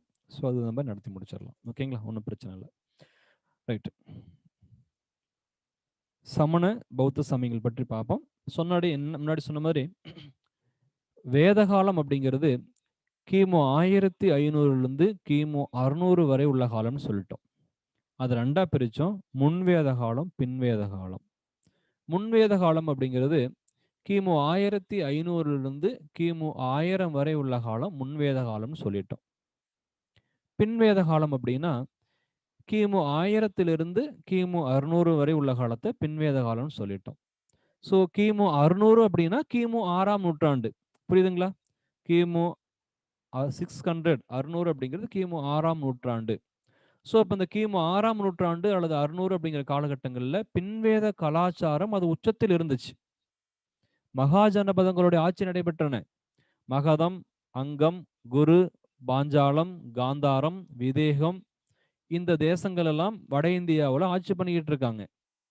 இந்த காலகட்டங்களில் ஆரிய கலாச்சாரத்தோடைய சடங்குகள் சம்பிரதாயங்களுடைய தாக்கம் அதிகமாக இருந்துச்சு. முன்னாடி சொல்லிட்டோம், பெண்களுடைய ஸ்டேட்டஸ் சரியில்லைன்னு சொல்லிட்டோம். சமுதாயத்துல பிராமணர், சத்திரியர், வைசியர், சூத்திரர் என்கிற பாகுபாடுகள் அதிகமாக இருந்துச்சு. வழிபாட்டு முறைகள்ல சான்ஸ்கிரிட்டோடைய டாமினேஷன் அதிகமா இருந்துச்சு. இந்த சடங்குகள், யக்னங்கள், என்ன சொன்னங்க, ராஜசூய வேள்வி, அஸ்வமேத வேள்வி, வாஜபேயம் போன்ற வேள்விகளுடைய சடங்குகள் முறை அதிகமாக ரொம்ப காம்ப்ளிகேட்டடா இருந்துச்சு, ரொம்ப எக்ஸ்பென்சிவா இருந்துச்சு. ஒரு எளிய விவசாயி அவர்கள்லாம் பார்த்தீங்கன்னா இப்படி ஒரு தீவிரமான ரொம்ப சிரமப்பட்டு பின்பற்றக்கூடிய அந்த மத பழக்க வழக்கங்களை அவங்களால ஃபாலோ பண்ண முடியல. ஸோ அவர்கள் ரொம்ப எளிமையான ஒரு பண்பாட்டு முறையை, ஒரு ஒரு ஒரு வழிபாட்டு முறையை நோக்கி எதிர்நோக்கி இருந்தாங்க. இந்த ஏற்றத்தாழ்வுகள் மூலமாக அவர்கள் ஒடுக்கப்பட்டதாக நினைச்சாங்க. மக்கள் அவர்கள் பேசிய பாலி, பிராகிருதம் போன்ற மொழிகளில் இல்லாமல் சமஸ்கிருத மொழியில அந்த கருத்துக்கள்லாம் பரப்பப்பட்டன. ஸோ இதெல்லாமே ஒரு நெருக்கடியை மக்கள் சந்திச்சிருந்தாங்க. ஓகேங்களா? ஸோ குறிப்பா பிராமணருக்கு அடுத்த நிலையில் இருந்த சத்திரிகள் கூட என்ன நினைக்கிறாங்க, பிராமணர்களுடைய ஆதிக்கத்தை ரொம்ப ஒரு இதா அவங்களால அவங்க ஒரு டாலரேட் பண்ண முடியல. ஓகேங்களா? ஸோ இந்த மாதிரி பல்வேறு விஷயங்களின் காரணமாக கிமு 6ஆம் நூற்றாண்டு அப்படிங்கிற காலகட்டங்கள்ல இந்தியாவில் சமண சமயமும் பௌத்த சமயமும் புதிய மார்க்கங்களாக தோன்றி அவை ஒரு மாபெரும் சமயங்களாக மக்களுடைய ஆதரவை பெற்று வளர்ச்சி பெற்றன. ஓகேங்களா? ஸோ அப்படிப்பட்ட சூழல்ல தான் இந்த புதிய சமயங்களுடைய தாக்கம் இருந்துச்சு. ஓகேங்களா? ரைட். ஸோ உங்கள் கமெண்ட்ஸ் அப்படிங்கிறது நம்ம கடைசியாக டிஸ்கஸ் பண்ணிக்கலாம், டவுட்ஸ்லாம் கடைசியாக டிஸ்கஸ் பண்ணிக்கலாங்க. ஸோ இப்போ டாபிக் தயவுசெய்து கவனிங்க. சில பேர் ஒன்று ரெண்டு கமெண்ட்ஸில் டவுட்ஸ் கேட்குறீங்க. ஸோ எல்லாமே நான் கடைசி எண்ட் ஆஃப் செஷனில் விளக்கங்கள் கொடுக்குறேன். ஓகேங்களா? தேங்க்யூ. சரி, இந்த கிமு 6ஆம் நூற்றாண்டு அப்படிங்கிறது உலகின் பல பகுதிகளிலும் ரிலீஜியஸ் ரெவல்யூஷன், ஓகேங்களா, சமய புரட்சி ஏற்பட்டுச்சு. இந்தியாவில் மட்டும் கிடையாதுங்க, உலகெங்கும் பல்வேறு மாற்றங்களை சந்திச்சது இந்த சமயங்கள் சார்ந்த விஷயங்கள்ல. இந்தியாவில் சமண சமயமும் பௌத்த சமயம், இது இல்லாம ஆசிவகம் என்கிற அஜிவிக்ஸ் அப்படிங்கிற சமயங்கள் தோன்றின. ஸோ இது மூன்றுமே வேத கலாச்சாரத்திற்கு மாற்றாக கடவுள் இல்லை, கடவுள் மறுப்பு இயக்கங்களாக தோன்றி சமயங்களாக வளர்ச்சி பெறக்கூடிய நிலையில் அடைந்தவைதான். ஸோ இந்தியாவை பொறுத்தவரையிலும் சமணம், பௌத்தம், ஆசிவிகம் அல்லது அஜிவிக்ஸ் அப்படிங்கிற சமயங்கள் தோன்றின. பாரசீகத்தை பொறுத்தவரையிலும் ஜொராஸ்டியர் தோற்றுவித்த ஜொராஸ்டியம், சீனாவில் கன்ஃபியூசியஸ் தோற்றுவித்த கன்ஃபியூசியம், லாவோட்சே தோற்றுவித்த தாவோயிசம் ஆகிய புதிய மதங்கள் தோன்றின. ஸோ லாவோட்சே தோற்றுவித்த தாவோயிசம், கன்ஃபியூசியஸ் தோற்றுவித்த கன்ஃபியூசியம் இரண்டும் சீனாவிலையும், ஜொராஸ்டியர் தோற்றுவித்த ஜொராஸ்டியம் பாரசீகத்திலையும், இந்தியாவில் சமணம், பௌத்தம், ஆசிவிகம் ஆகிய புதிய சமயங்கள் தோன்றின. ஸோ கிமு 6ஆம் நூற்றாண்டுங்கிறது உலகில் பல பகுதிகளிலும் சமய புரட்சி ஏற்பட்டதாக கருதப்படுகிறது. எனவே வரலாற்று ஆசிரியர் வில் டுராண்ட் இக்காலத்தை எவ்வாறு அழைக்கிறார் என்றால் நட்சத்திரங்களின் மலை என்று வர்ணிக்கிறார். நட்சத்திரங்களின் மலை என்று வர்ணித்தவர் வில் டுராண்ட். எந்த காலத்தை வர்ணிக்கிறார்? கிமு 6ஆம் நூற்றாண்டு. ஓகேங்களா? ரைட். இது தொடர்பா ஒரு கேள்வி, ரொம்ப பழைய டிஎன்பிஎஸ்சி கேள்வி. சமய அமைதியின்மை நிலவிய நூற்றாண்டு எதுன்னு கேட்டிருக்காங்க. நான் உங்களுக்கு நடத்தும் போது கூட சொல்லியிருப்பேன்னு நினைக்கிறேன். ஸோ சமய அமைதியின்மை நிலவிய நூற்றாண்டு, அதுக்கான பதில் வந்து கிமு 6ஆம் நூற்றாண்டுங்கிறது பதில். சரி, அந்த காலத்துல தான் வேத காலத்து கலாச்சாரத்துடைய தாக்கத்தின் காரணமாக மக்கள் வந்து பல புதிய கருத்துக்களை எதிர்நோக்கி இருந்தாங்க. பழசுக்கும் புதுசுக்கும் நிறைய முரண்பாடுகள், மோதல்கள் ஏற்பட்டன. எனவே கிமு 6ஆம் நூற்றாண்டுங்கிறது சமய அமைதியின்மை நிலவிய நூற்றாண்டாகவும் கருதப்படுகிறது. ஓகேங்களா? ரைட். இதுல இந்த ஆசிவிகம் அப்படிங்கிறது சமண சமூகமும் பௌத்த சமயமும் அந்த கருத்தாக்கங்களை கொண்டு ஒரு சமயமாக வளர்வதற்கு முன்னாடியே தோன்றி சிறிது காலம் வலிமையாக இருந்த ஒரு குறிப்பிட்ட பிரிவு. ஆனா இது ஒரு மிகப்பெரிய ஒரு ரிலீஜியனா உருவாவதற்கு முன்னாடியே அதனுடைய ஆதரவாளர்களை இழந்ததன் காரணமாக, அல்லது இதனுடைய மைய கருத்துக்களை கொண்டு சமணமும் பௌத்தமும் வளர்ந்து சமயங்களாக உருப்பெற்றதன் காரணமாக ஆசீவகம் அப்படிங்கிறது ஒரு பிரிவு என்ற நிலையிலிருந்து ஒரு பெரிய மதமாக மாற இயலவில்லை. அது அப்படியே அந்த ஸ்டேஜிலேயே அப்படியே வீழ்ச்சியை நோக்கி போயிருச்சு. பட் ஆனா சமணத்திற்கும் பௌத்தத்திற்கும் முன்னோடியாக இருந்தது ஆசிவிகம் தான். தமிழ்நாட்டில் ஆசிவிகம் அழைக்கப்பட்டது. ஆங்கிலத்துல அஜிவிக்ஸ் அழைப்பாங்க. ஓகேங்களா? ரைட். அஜாத சத்ரு போன்ற மன்னர்கள்லாம் இந்த பிரிவை ஆதரிச்சிருக்காங்க. சமணமும் பௌத்தமும் தோன்ற காரணங்கள் முன்னாடியே சொல்லியிருக்கேன்.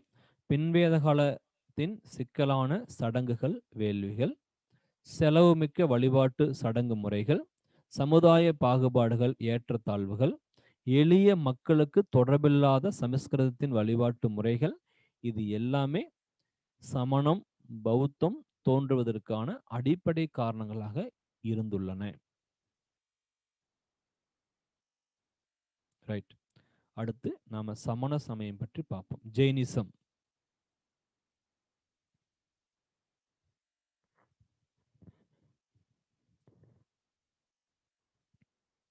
சமணம், ஜெயின் என்ற சொல் ஜினா என்ற சமஸ்கிருத சொல்லிலிருந்து தோன்றியது.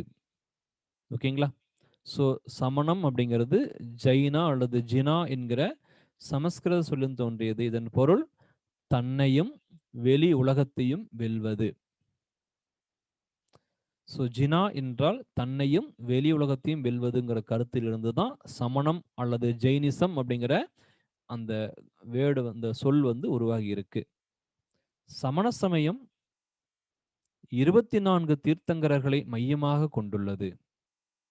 சமண சமயம் ஆரம்பத்தில் தொடக்கத்தில் நிக்ரந்தம் என்று அழைக்கப்பட்டது.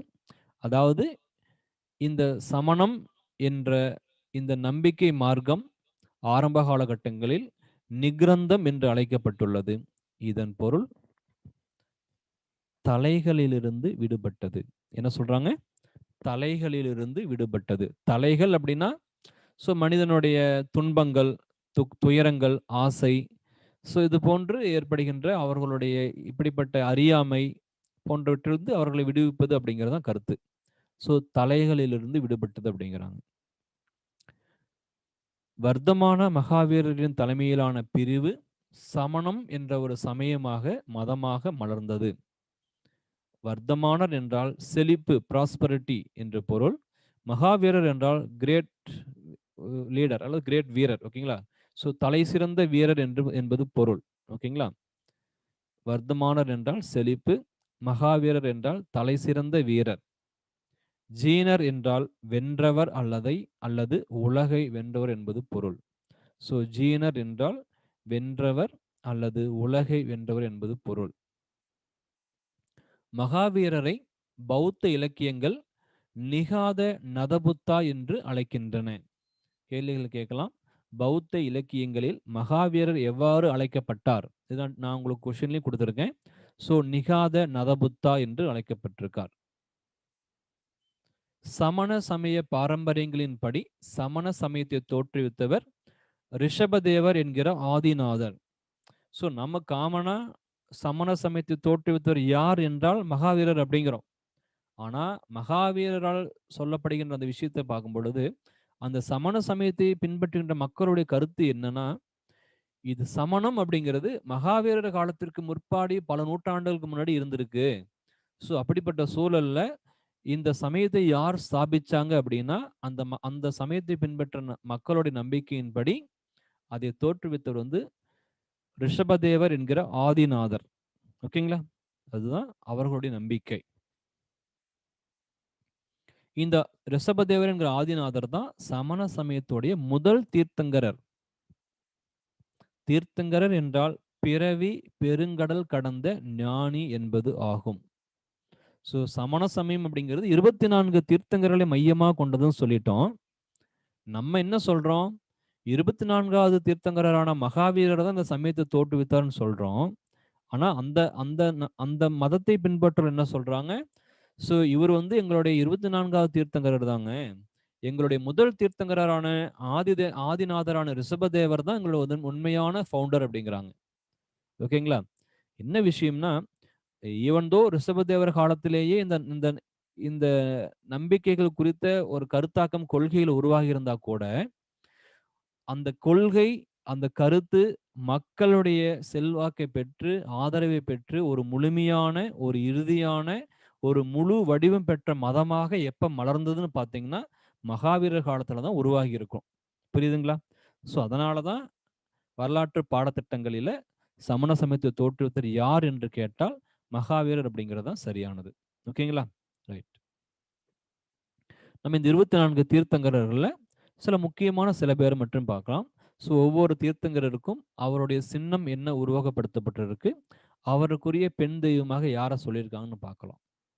ஸோ முதல் தீர்த்தங்கரர் ரிஷபதேவர் என்கிற ஆதிநாதர். அவருடைய சின்னம் எருது. பெண் தெய்வம் சக்கரேஸ்வரி. சின்னம் எருது. பெண் தெய்வம் சக்கரேஸ்வரி. இரண்டாம் தீர்த்தங்கரர் அஜிதா. சின்னம் யானை. பெண் தெய்வம் ஆஜிதபலா. மூன்றாம் தீர்த்தங்கரர் சம்பவனர். சின்னம் குதிரை. பெண் தெய்வம் துரிதாரி. 22ஆம் தீர்த்தங்கரர் அரிஷ்டநேமி என்கிற நேமிநாதர். சின்னம் சங்கு. பெண் தெய்வம் அம்பிகா. டிஎன்பிசியில் குரூப் 1ல கேட்ட கேள்வி, சமண சமயத்தின் 22ஆம் தீர்த்தங்கரர் யார் என்று குரூப் 1ல கேட்ட கேள்வி. அதற்கான பதில் அரிஷ்டநேமி என்கிற நேமிநாதர். 23ஆம் தீர்த்தங்கரர் பார்சவநாதர். சின்னம் பாம்பு. பெண் தெய்வம் பத்மாவதி. இதுவும் முக்கியமானது. 23ஆம் தீர்த்தங்கரர் யார் என்று கேட்பதற்கான வாய்ப்புகள் நிறைய இருக்கு. பார்சவநாதர் ரொம்ப முக்கியமானவர். நீங்க ராஷ்டிர கூடர்களை படிக்கும் பொழுது ஜிஎன்எஸ் சேனர் எழுதிய நூல் பார்சவ உதயம் படிச்சிருப்பீங்க. அந்த பார்சவ உதயத்துடைய அந்த நூலுடைய நாயகராக உள்ளவர் தான் இந்த பார்சவநாதர். ரைட். 24ஆம் தீர்த்தங்கரர் மகாவீரர். சின்னம் சிங்கம். பெண் தெய்வம் சித்தாக்கியா. மகாவீரருடைய சின்னம் எது என்று சில தேர்வுகளில் கேள்விகள் கேட்கப்பட்டுள்ளது. சின்னம் சிங்கம். ஓகேங்களா? ஸோ இதுதான் 24 தீர்த்தங்கர்கள் பற்றிய சில முக்கியமானவர்கள் பற்றிய விளக்கங்கள். சமண சமயத்தின் பொறுத்த மட்டில் 24 தீர்த்தங்கர்கள் இருந்திருக்காங்க. தீர்த்தங்கரர்கள் என்றால் பிறவி பெருங்கடல் கடந்த ஞானி என்பது பொருள். முதல் தீர்த்தங்கரர் ரிஷபதேவர். 22ஆம் தீர்த்தங்கரர் அரிஷ்டநேமி. 23 பார்சவநாதர். 24 மகாவீரர்.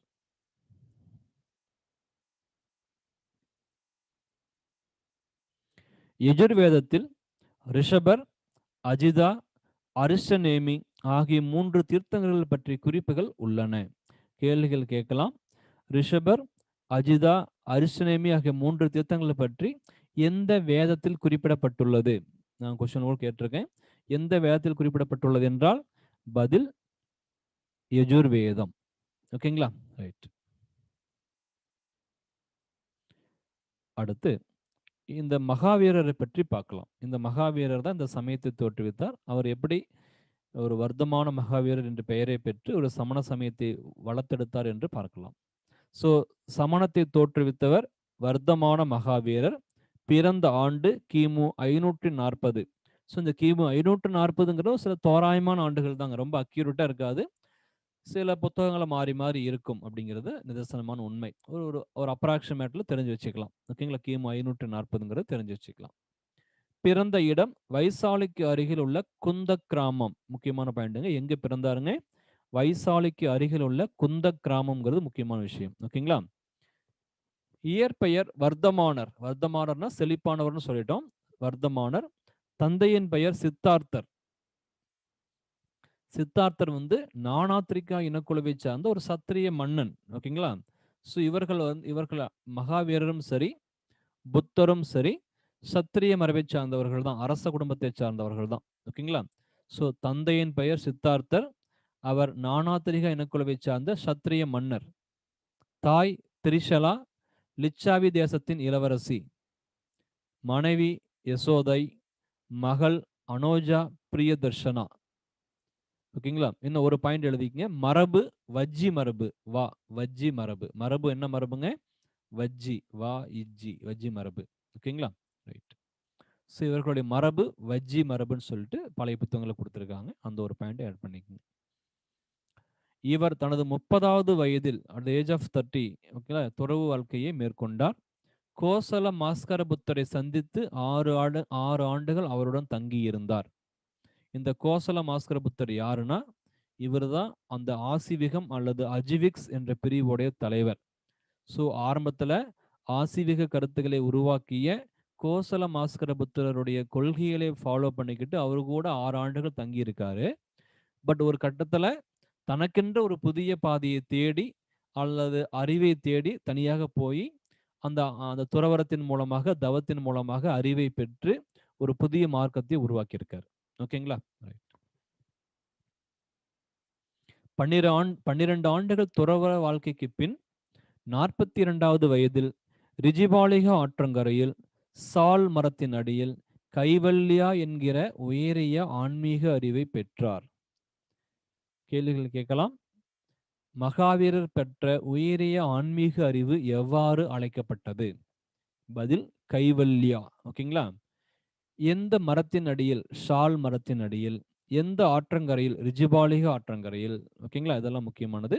ஸோ இந்த ஆன்மீக அறிவு அப்படிங்கிற ஞானம் பெற்றதற்கு பின்னாடி தான் அவர் வந்து ஜீனர் அழைக்கப்படுறாரு. ஜீனர் என்றும் மகாவீரர் என்றும் அழைக்கப்பட்டார். மகாவீரர்னா சொல்லிட்டேன், சிறந்த வீரன் சொல்லிட்டேன். ஜீனர் என்றால் வென்றவர் அல்லது வெற்றியாளர்னு சொல்லிட்டேன். ஸோ இவர் ஞானம் கிடைக்கப்பட்டதுக்கு அப்புறம் தன்னுடைய கருத்துக்களை, தன்னுடைய போதனைகளை சுமார் 30 ஆண்டுகள் மக்களிடையே பரப்பிட்டு வந்துட்டு இருக்காரு. இறுதியில தன்னுடைய 72வது வயதில் ராஜகிரிக்கு அருகில் உள்ள பவபுரி என்கிற இடத்தில் மரணம் அடைந்தார். பவபுரி என்பது பீகாரில் உள்ளது. ஓகேங்களா? ஸோ ராஜகிரிக்கு அருகில் உள்ள பவபுரி என்கிற இடத்தில் மரணம் அடைந்தார். ஓகேங்களா? எங்கு பிறந்தார்? வைசாலிக்கு அருகில் குந்த கிராமத்தில் பிறந்தார். எங்கு மரணம் அடைகிறார்? ராஜகிரிக்கு அருகில் உள்ள பவபுரியில் மரணம் அடைகிறார். பவபுரி எங்கு உள்ளது? பீகார் மாநிலத்தில் உள்ளது. ஓகேங்களா? ரைட். மகாவீரருடைய போதனைகள் முக்கியமானது திரிரத்தினங்கள், 3 ஜெம்ஸ், மும்மணிகள் எனப்படுகிறது. ஓகேங்களா? எவ்வாறு அழைக்கப்படுதுங்க? திரிரத்தினங்கள் என அழைக்கப்படுகிறது. ஸோ அவை நல்ல நம்பிக்கை, நல்ல அறிவு, நல்ல நடத்தை. ஸோ நாம எதை நோக்கி நம்ம சிந்திக்கிறோமோ அந்த சிந்தனையின் அடிப்படையில் தான் நம்ம வாழ்க்கை முறை அமைந்திருக்கும் அப்படிங்கிறதையும், அந்த நல்ல நம்பிக்கையும் நல்ல அறிவும் இருந்தால் நம்ம வாழ்க்கை நல்ல நடத்தையாக இருக்கும். நல்ல நடத்தை இருந்ததுன்னா நம்ம வாழ்க்கை வெற்றி பாதையை நோக்கி நடைபோடும்ங்கிறது தான் முக்கியமான விஷயம். ஸோ அதுதான் ரொம்ப எளிமையா, ரொம்ப அடிப்படையா 3 ரத்தின சுருக்கமா சொல்லிட்டாரு. நல்ல நம்பிக்கை, நல்ல அறிவு, நல்ல நடத்தை. ஓகேங்களா? நம்ம கூட சொல்லணும், மனம் அது செம்மையானால் மந்திரங்கள் தேவையில்லை அப்படி சொல்றோமா இல்லைங்களா? ஸோ அந்த மாதிரி மனது தாங்க அடிப்படை. ஸோ உங்களுடைய மனசு தெளிவா, சஞ்சலம் இல்லாம தெளிவா இருந்தது அப்படின்னா உங்களுடைய உங்களுடைய நோக்கம், உங்களுடைய உழைப்பு ஒரே நேர்கோட்டில் தெளிவானதாக இருக்கும். ஸோ அப்போ வந்து நம்மளால வந்து எது சரி, எது தவறு, எது ஒதுக்கப்பட வேண்டும் என்பதை உணர்ந்து நம்மளுடைய வெற்றியை நோக்கி நம்மளுடைய முயற்சி அமைச்சிருப்போம். அதுதான் வந்து ரொம்ப சிறப்பா சொல்லிட்டாரு. திரிரத்தினங்கள் என்று மும்மணிகளாக நல்ல நம்பிக்கை, நல்ல அறிவு, நல்ல நடத்தை. இதற்குரிய வடமொழி வார்த்தைகள் சம்யோக் தர்ஷனா, சம்யோக் நானா, சம்யோக் மகாவிரதா அப்படிங்கிற வார்த்தைகள் பின்பற்ற சொல்லப்பட்டுள்ளன. ஸோ அதையும் தெரிந்து வைத்துக் கொள்ளுங்கள். ஸோ அதை பொறுத்தும் கேள்விகள் கேட்கலாம். சம்யோக் தர்ஷனா அப்படின்னா எது கூட தொடர்புடையதுன்னு கேட்கலாம். நல்ல நம்பிக்கை, நல்ல அறிவு, நல்ல நடத்தைன்னு சொல்லிட்டு ஆப்ஷன் கொடுக்கும் பொழுது நல்ல நம்பிக்கைங்கிறது நம்ம முடிவு தேர்ந்தெடுக்க முடியும். ஓகேங்களா? சம்யோக் தர்ஷனா என்றால் நல்ல நம்பிக்கை. சம்யோக் நானா என்றால் நல்ல அறிவு. சம்யோக் மகா விரதம். ஓகேங்களா? மகா விரதம் நல்ல விரதம், ஒரு உறுதியா இருக்கும் இல்லைங்களா? ஸோ நன்னடத்தை. இந்த திரிரத்தினங்கள் அப்படின்னு சொல்லிட்டோம், கூட மும்மணிகள்னு சொல்லிட்டோம். இந்த மும்மணிகள் சொல்லும் பொழுது இன்னொரு கேள்வி வருது. ஓகேங்களா? நீங்க நீங்க தக்கான இந்தியா சில கிளாஸ் நடத்தியிருந்ததுன்னா இதை கவனிச்சிருப்பீங்க. தெரிஞ்சா உங்க கமெண்ட் பாக்ஸ்ல பதில் சொல்லுங்க பார்க்கலாம். கன்னட மொழியின் மும்மணிகள் யார்? 3 gems ஆஃப் கன்னட லிட்ரேச்சர். உங்களுடைய கமெண்ட் பாக்ஸ்ல உங்களுக்கு தெரிந்தால் பதில் சொல்லுங்க பார்க்கலாம். கன்னட மொழியின் மும்மணிகள். சில கிளாஸ் நடத்தியிருப்போம், சில கிளாஸ் நடத்தியிருக்க மாட்டேன். நடத்தியிருக்கும் பட்சத்தில் தெரிந்தால் பதில் சொல்லுங்க. கன்னட மொழியின் மும்மணிகள், 3 gems of Kannada literature.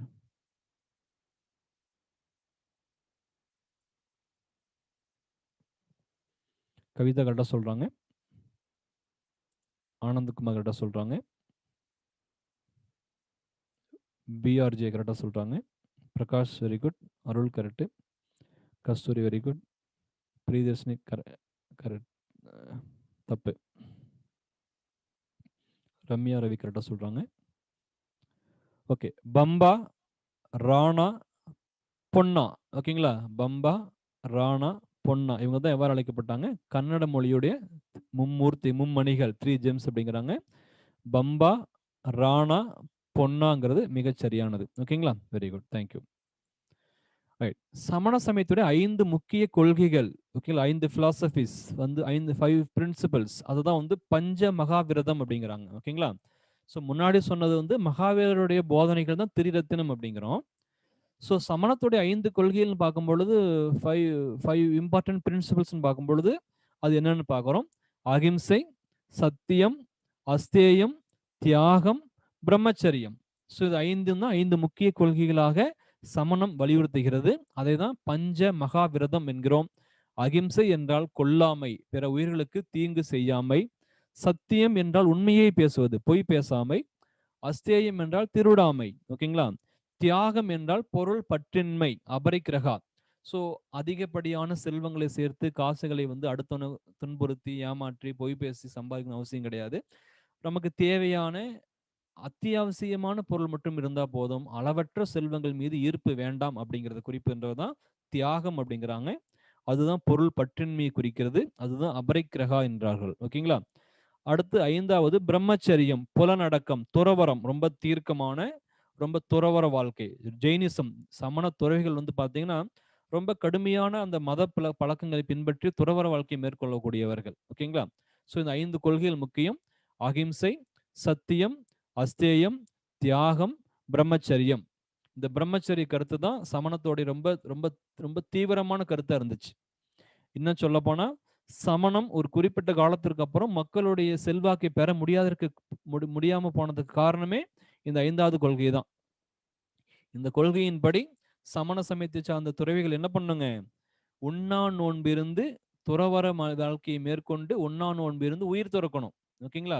So ரொம்ப ரொம்ப ரிஜிட்டா இருக்கு. இந்த சமணத்தோட கொள்கைகள் வந்து ரொம்ப கட்டுப்பாடு மிக்கதா இருக்கிறதுனால எளிய மக்களால் பின்பற்ற முடியல. ஸோ காலப்போக்குல இதெல்லாம் கூட ஒரு சில இவர்களுடைய வீழ்ச்சிக்கு ஒரு காரணமா கூட அமைஞ்சிருக்கலாம்.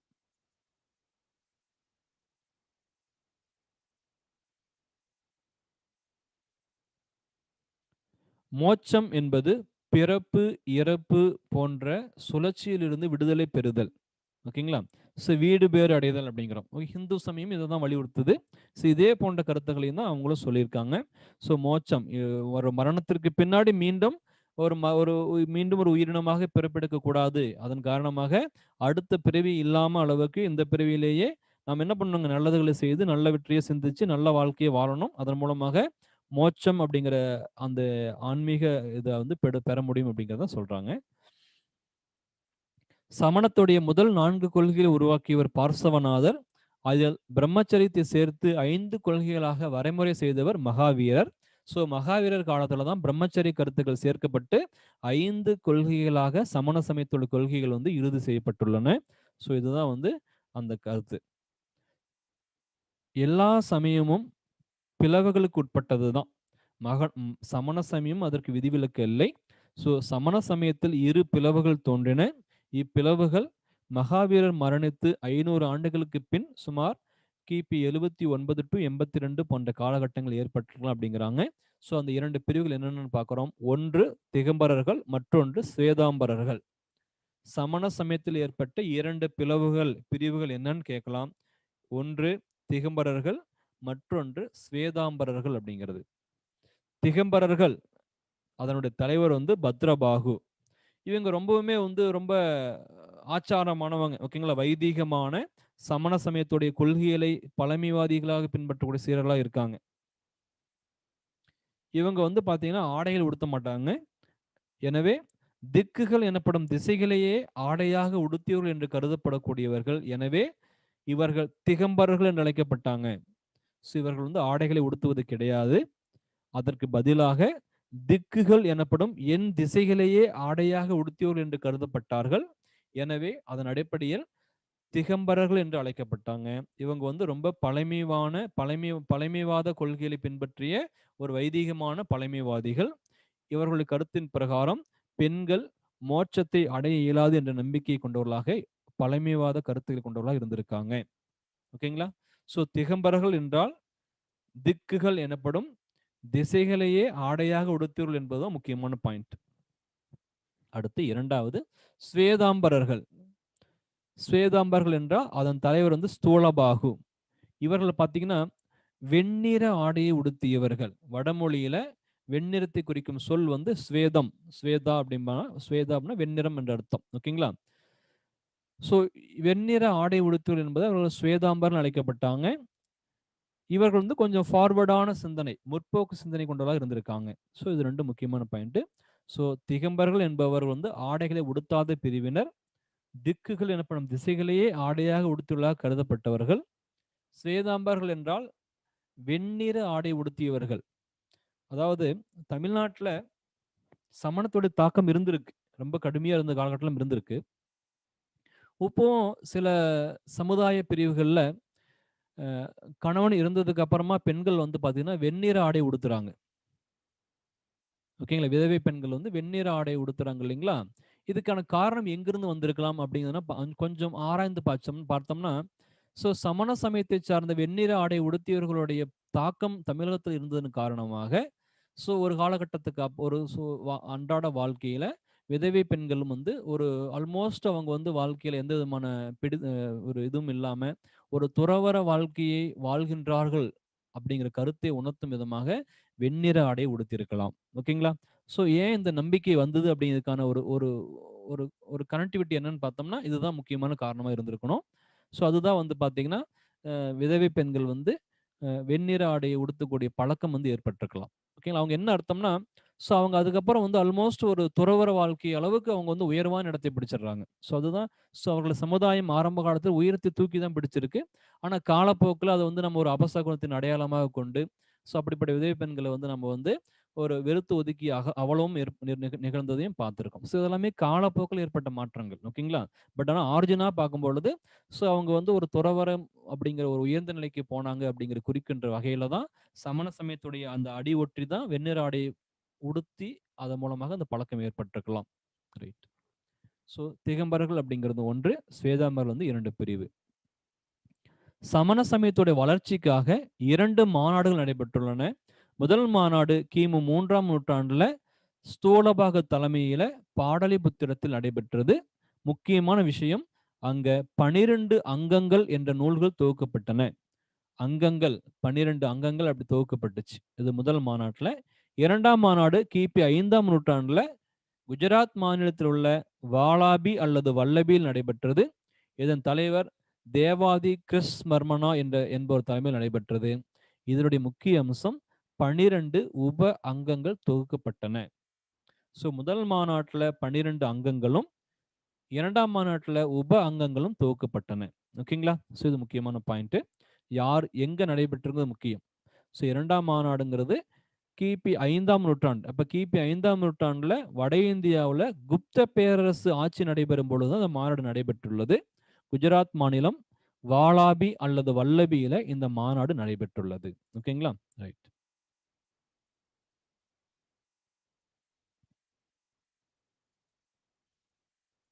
சமண நூல்களை பற்றி பார்க்கிறோம்.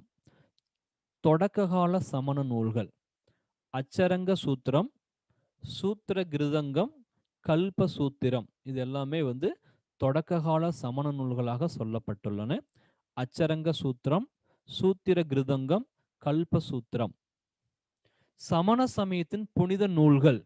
கேள்வி முக்கியமானது. சமண சமயத்துடைய புனித நூல் அங்கங்கள் கமா பூர்வங்கள், இதுதான் புனித நூல் அப்படிங்கிறோம். இவை ஆகம சித்தாந்தம் என்ற பெயரிலும் அழைக்கப்பட்டுள்ளன.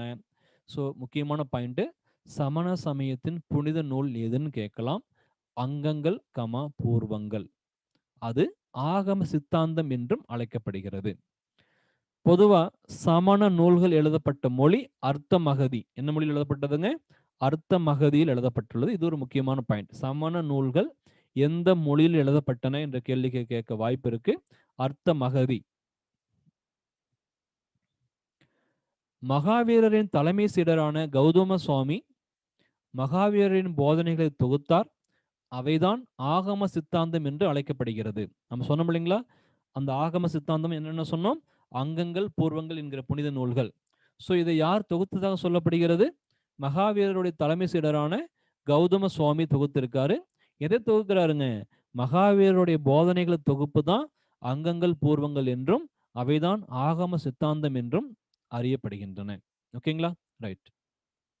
மகாவீரருடைய சீடர்கள் நிர்கிரந்தர்கள் என்று அழைக்கப்படுகிறார்கள். நிர்கிரந்தர்கள் என்றால் தலைகளிலிருந்து விடுபட்டோர். ஸோ கேள்விகள் கேட்கப்படலாம். மகாவீரரின் சீடர்கள் எவ்வாறு அழைக்கப்பட்டார்கள்? நிர்கிரந்தர்கள் என்று அழைக்கப்பட்டார்கள். நிர்கிரந்தர்கள் என்ற சொல்லின் பொருள் என்ன? தலைகளிலிருந்து விடுபட்டோர். ரைட்.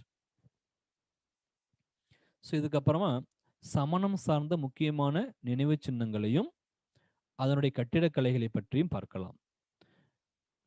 முக்கியமான ஒரு சிலை கோமதீஸ்வரர் சிலை. அதாவதுங்க, மௌரிய பேரரசுடைய மன்னன் சந்திரகுப்த மௌரியர் என்ன பண்ணாரு, தன்னுடைய ஆட்சியோட இறுதி காலத்துல கடுமையான வறட்சி, பஞ்சம் ஏற்பட்டுச்சு. அவர் என்ன பண்றாரு, ரொம்ப தீவிரமான சமண கொள்கையை பின்பற்றிட்டு பத்ரபாகு என்கிற சமண துறவியோட சேர்ந்துட்டு தன்னுடைய அரச பதவி துறந்து அந்த அவர் அந்த பத்ரபாகோட சேர்ந்து என்ன பண்றாருங்க, வட இந்தியாவிலிருந்து தென்னிந்தியா நோக்கி வருகை பண்றார். மைசூருக்கு அருகில் உள்ள, கர்நாடக மாநிலம் மைசூருக்கு அருகில் உள்ள சிரவணபெலகோலாவில் தான் தங்கி இருந்து சமணர்களுடைய முக்கியமான மத கடமையான ரொம்ப தீவிரமான துறவரத்தை மேற்கொண்டு உண்ணா நோன்பிருந்து உயிர் துறந்தார். ஸோ அப்படிப்பட்ட இடம் தான் சிரவணபெலகோலா. சமண சமயத்துடைய தென்னிந்தியாவுடைய மிக முக்கியமான மையமாக சிரவணபெலகோலா இருக்கு. ஓகேங்களா? ரைட். இந்த கர்நாடக மாநிலம் சிரவணபெலகோலாவில் உள்ள கல்லில் செதுக்கப்பட்ட 57 அடி உயர சிலைதான் கோமதீஸ்வரர் சிலை. இந்த கோமதீஸ்வரர் எவ்வாறு அழைக்கப்படுறாருன்னா பாகுபலி என்று அழைக்கப்படுகிறார். புரியுதுங்களா? இவர்தான் பாகுபலி என்று அழைக்கப்பட்டார். இந்த சிலையை எதற்காக உருவாக்கப்பட்டதுன்னா, இது கோமேதகா என்ற திகம்பர சமண துறவியுடைய புகழை உலகறிய செய்வதற்காக உருவாக்கப்பட்டுச்சு. ஸோ இது கோமேதகா என்பவருடைய நினைவாக உருவாக்கப்பட்டிருக்கு. யார் உருவாக்குனாங்கன்னா, கங்க வம்சத்தின் படைத்தளபதியான சாமுண்டராயர். ஸோ கோமதீஸ்வரர் சிலை உருவாக்கியவர் யாருன்னு கேட்கலாம். சாமுண்டராயர். ஓகேங்களா? யாரு நினைவாக உருவாக்கப்பட்டது? திகம்பர சமண துறவியான கோமேதகா நினைவாக உருவாக்கப்பட்டுச்சு. இந்த கோமதீஸ்வரர் சிலை எவ்வாறு அறியப்படுகிறது? பாகுபலி சிலை என்று அறியப்படுகிறது. எந்த இடத்தில் உள்ளது? கர்நாடக மாநிலம் சிரவணபெலகோலாவில் உள்ளது. எத்தனை அடி உயர சிலை அது? 57 அடி உயர சிலை. ஸோ எப்படிலாம் கேள்வி கேட்கலாம். புரியுது இல்லைங்களா? ஸோ சாமுண்டராயர் என்பது உருவாக்கியிருக்கார். இதுதான் அந்த கோமதீஸ்வரர் சிலை. ரொம்ப முக்கியமான பாயிண்ட்.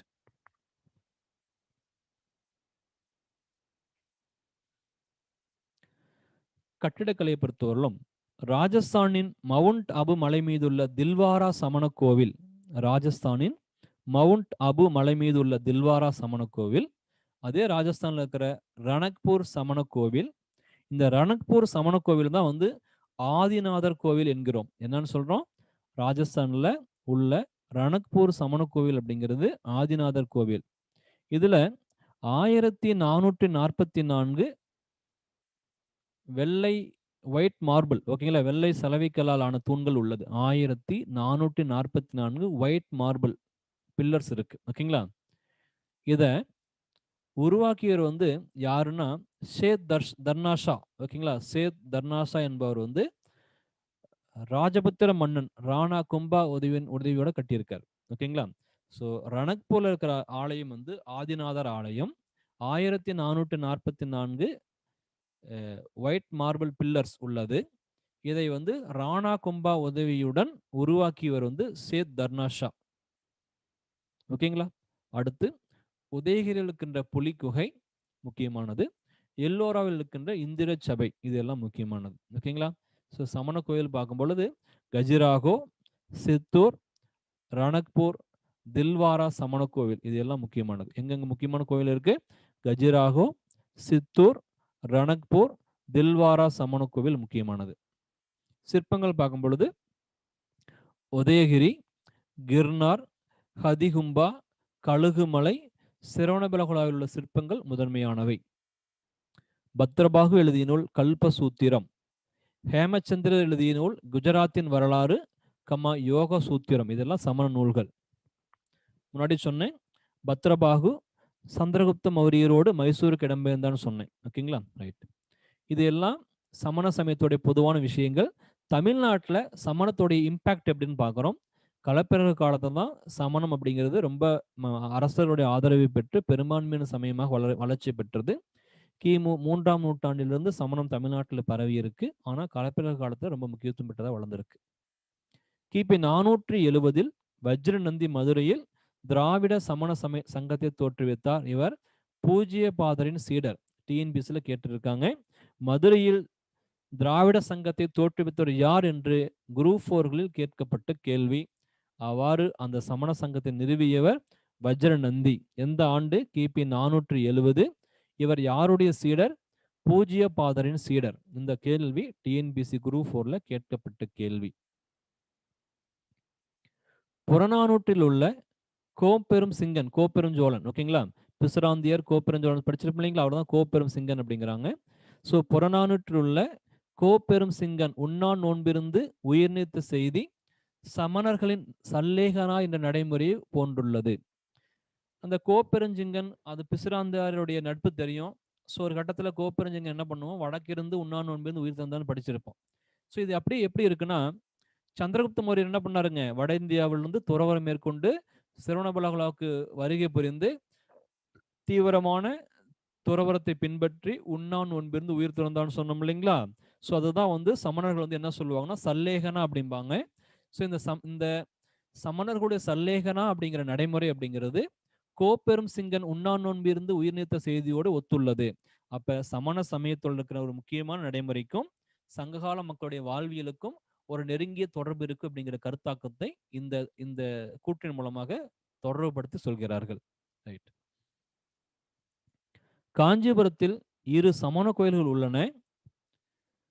அதாவது என்ன விஷயம்னா, காஞ்சிபுரத்துல திருப்பருத்தி குன்றம் அப்படிங்கிற இடம் இருக்குங்க. அங்க 2 முக்கியமான சமண கோயில் காணப்படுது. ஸோ திருப்பருத்தி குன்றம் அப்படிங்கிற பகுதியில் உள்ள 2 முக்கியமான சமண கோயில்களின் காரணமாக அந்த பகுதி எவ்வாறு அழைக்கப்படுதுன்னா சமண காஞ்சி. எவ்வாறு அழைக்கப்படுதுங்க? சமண காஞ்சி என்று திருப்பருத்தி குன்றம் அழைக்கப்படுகிறது. காஞ்சிபுரத்தில் திருப்பருத்தி குன்றம் பகுதியில 2 முக்கியமான சமண ஆலயங்கள் உள்ளன.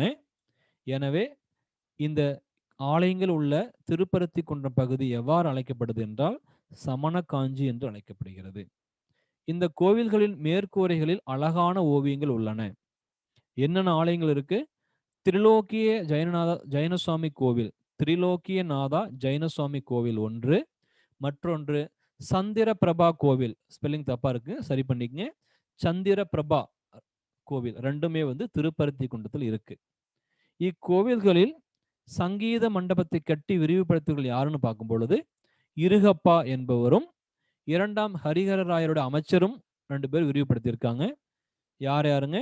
புஷ்பசேனா என்ற சமண முனிவரின் சீடரான இருகப்பா என்பவரும் 2ஆம் ஹரிஹரராயருடைய அமைச்சரும் இந்த கோவில்களை சங்கீத மண்டபத்தை கட்டி விரிவுபடுத்தியிருக்காங்க. இருகப்பா அவரும் மற்றொரு பெயர் தெரியல, ஆனா அவர் யாருங்க, 2ஆம் ஹரிஹரராயரோட அமைச்சர்னு சொல்லிட்டாங்க. ஸோ 2 பேரும் பண்ணியிருக்காங்க. அடுத்து சித்தன்னவாசல் குகை கோவில் புதுக்கோட்டையில் உள்ளது. இது 70 மீட்டர் உயரத்தில் உள்ள ஒரு பெரும் பாறையில் உள்ளது. இதன் ஒரு முனையில் 7 அடி பட்டம் என்ற இயற்கையாக அமைந்த குகை உள்ளது. இதனுடைய தரையில் 17 சமண படுகைகள் உள்ளன. கல் படுகைகளில் கிமு 2ஆம் நூற்றாண்டை சார்ந்த தமிழ் பிராமி கல்வெட்டும் கிபி 8ஆம் நூற்றாண்டை சார்ந்த கல்வெட்டுகளும் உள்ளன. குன்றின் மேற்கில் அரிவர் குகை எனும் குகை கோவில் உள்ளது. இது கிபி 7ஆம் நூற்றாண்டு பாண்டியர் காலத்தை சார்ந்தது. இதன் சுவரோவியங்கள் அஜந்தா ஓவியங்களை போன்றுள்ளது. இங்கு தீர்த்தங்கரருடைய சிற்பங்கள் உள்ளன. ஸோ நல்லா ஞாபகம் வச்சுக்கோங்க, புதுக்கோட்டை மாவட்டத்து சித்தன்னவாசல் குகை கோவில் இருக்கு. இங்க சமணர்கள் வாழ்ந்ததற்கான சமண படுகைகள் இருக்கு. 2ஆம் நூற்றாண்டை சார்ந்த தமிழ் பிராமி கல்வெட்டு இருக்கு. பாண்டியர் காலத்தை சார்ந்த குகை கோவில்களில் ஓவியங்கள் காணப்படுகின்றன, சிற்பங்களும் காணப்படுகின்றன. மூன்றுமே இருக்குங்க. சிற்பங்கள் காணப்படுது, ஓவியங்கள் காணப்படுகிறது, தமிழ் பிராமி கல்வெட்டுகள் உள்ளன, சமணர்கள் வாழ்ந்ததற்கான சமண படுகைகள் உள்ளன. ஸோ இது எல்லாமே இந்த சித்தன்னவாசல் ஆலயத்தில் முக்கியமான பண்புகளாக ஒரு மிக தொன்மை வாய்ந்த பகுதியாக உள்ளன. அடுத்து கழுகுமலை சமண குடைவரை கோவில். கழுகுமலைங்கிறது தூத்துக்குடி மாவட்டத்தில் உள்ள கோவில்பட்டியில் இருக்கு. கிபி 8ஆம் நூற்றாண்டை சார்ந்தது. பராந்தகன் நெடுஞ்சடையன், ஸ்பெல்லிங் தப்பா இருக்கு, பராந்தகன் நெடுஞ்சடையனால் உருவாக்கப்பட்டுள்ளது. பஞ்சவர் படுக்கை எனப்படும் பாறைகளில் கல் படுகைகள் உள்ளன. ஸோ கழுகுமலை குடைவரை கோவில் எந்த மாவட்டம்? தூத்துக்குடி மாவட்டம். யார் உருவாக்குனாங்க? பராந்தகன் நெடுஞ்சடையன். இங்க இருக்கின்ற கல் படுகைகள் எவ்வாறு அழைக்கப்படுது? பஞ்சவர் படுக்கைன்னு அழைக்கப்படுகிறது. ஸோ இதுதான் முக்கியமான பாயிண்ட். 8ஆம் நூற்றாண்டை சார்ந்தது. அடுத்து வேலூர் மாவட்டம் காட்பாடி வட்டம் சித்தேரியில் உள்ள பைரவ மலையில் கல் படுகைகள் உள்ளன.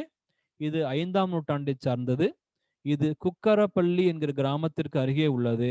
இங்கு உள்ள கல் படுகைகளில் தலையணை பகுதி இல்லை. புரியுதுங்களா?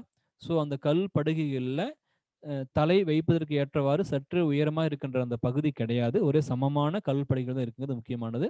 இது புக் பேக் கொஸ்டின்ல இருக்கு. நானும் இந்த தேர்வுகளை கேள்வி கேட்டிருக்கேன். ஓகேங்களா? அடுத்து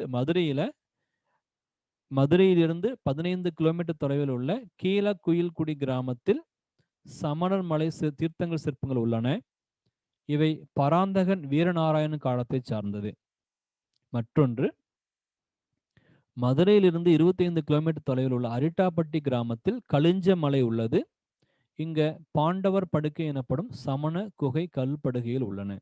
ஸோ சமண சமயத்திற்கும் தமிழ்நாட்டுக்கும் உள்ள தொடர்புன்னு பார்க்கும் பொழுது ஃபர்ஸ்ட் காஞ்சிபுரத்தில் இருக்கின்ற திருப்பருத்தி குன்றத்தை பற்றி பார்த்தோம். அடுத்து புதுக்கோட்டையில் இருக்கிற சித்தன்னவாசலை பற்றி பார்த்தோம். தூத்துக்குடியில் இருக்கின்ற கழுகுமலையை பற்றி பார்த்தோம். அடுத்து வேலூர் மாவட்டத்தில் இருக்கின்ற பற்றி பார்த்தோம். அதுக்கப்புறம் மதுரையில் இருக்கின்ற கீழக்குயில்குடி மற்றும் அரிட்டாப்பட்டியை பற்றி சொல்றோம். ஸோ இதுதாங்க சமண சமயம் தமிழ்நாட்டில் எந்த அளவுக்கு இம்பாக்ட் இருந்திருக்கு அப்படிங்கிறத தெரிந்து கொள்ள முடிகிறது. ஸோ இதோட சமண சமயம் சார்ந்த விஷயங்கள் முடிஞ்சிருச்சுங்க. உங்களுக்கு ஏதாவது டவுட்ஸ் சந்தேகங்கள் இருந்தால் நீங்கள் தாராளமாக உங்கள் ஹேண்ட் ரைஸ் பண்ணுங்க, டிஸ்கஸ் பண்ணிக்கலாம். அல்லது கமெண்ட் பாக்ஸ்லையும் நீங்கள் சொல்லலாம். உங்களுக்கு சந்தேகங்கள் இருப்பின் கேட்கலாம்.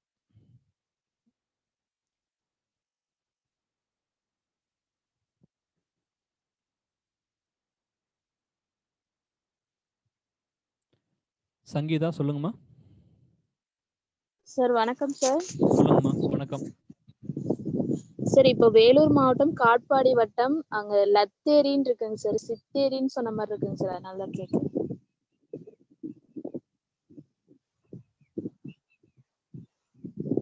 சரி, லத்தேரி. ஓகே ஓகே, சரிங்க, தப்பா சொல்லு, லத்தேரி தான். Okay sir, thank you sir. Thank you.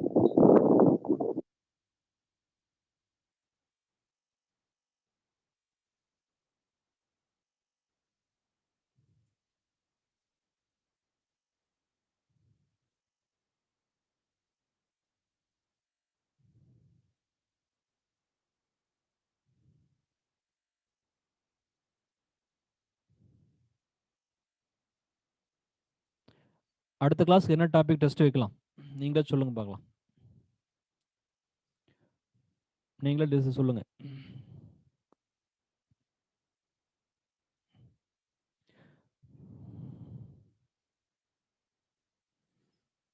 அடுத்த கிளாஸ்ல உங்க டெஸ்ட் பார்த்தீங்கன்னா பின்வேத காலம், சாரி வேத காலம், சமண சமயம் ரெண்டுமே சேர்த்து வச்சுக்கலாம். ஓகேங்களா? ரைட். உங்களுக்கு அடுத்த கிளாஸ்ல டெஸ்ட் வேத காலம், சமண சமயம் நீங்க நடத்துனதோட சரி. ஓகேங்களா? Right. Please give time to study. ஓகேங்களா? அப்படின்னு சொல்லி கேட்குறீங்க. இன்னைக்கு கிளாஸ் போடாமல் இருந்ததுன்னா உங்களுக்கு படிக்க டைம் இருந்திருக்கும். பட் நீங்கள் கிளாஸ் போட்டனால டைம் இல்லை, அவ்வளோதான். வேற ஒன்றும் பிரச்சனை கிடையாது.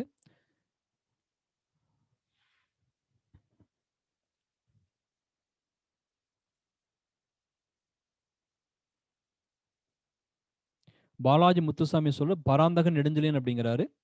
ஆனால் ஸ்கூல் புக்கில் பராந்தகன் வீரநாராயண் அப்படிங்கிறது கொடுத்துருக்காங்க. ஓகேங்களா? அதுதான் கரெக்டு.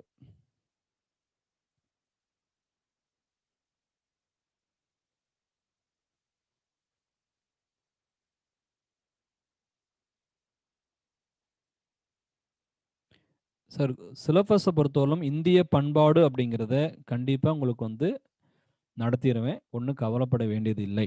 எத்திக்ஸ் +1 அறையில் இருக்கிற டாபிக்ஸும் +2 பண்பாடு எத்திக்ஸும் ரெண்டுமே நடத்திடுவேன். ஒன்றும் பிரச்சனை கிடையாது, கவலைப்பட வேண்டியதில்லை. ஓகேங்களா?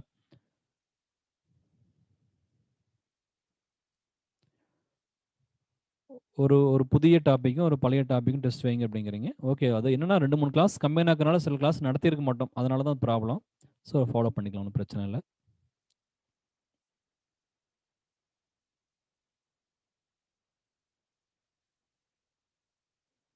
எனக்கு இப்போ வந்து டி கிளாஸுக்கு என்ன டாபிக் நடத்தணும் அப்படிங்கிறத தயவுசெய்து ஒருத்தர் போடுங்க.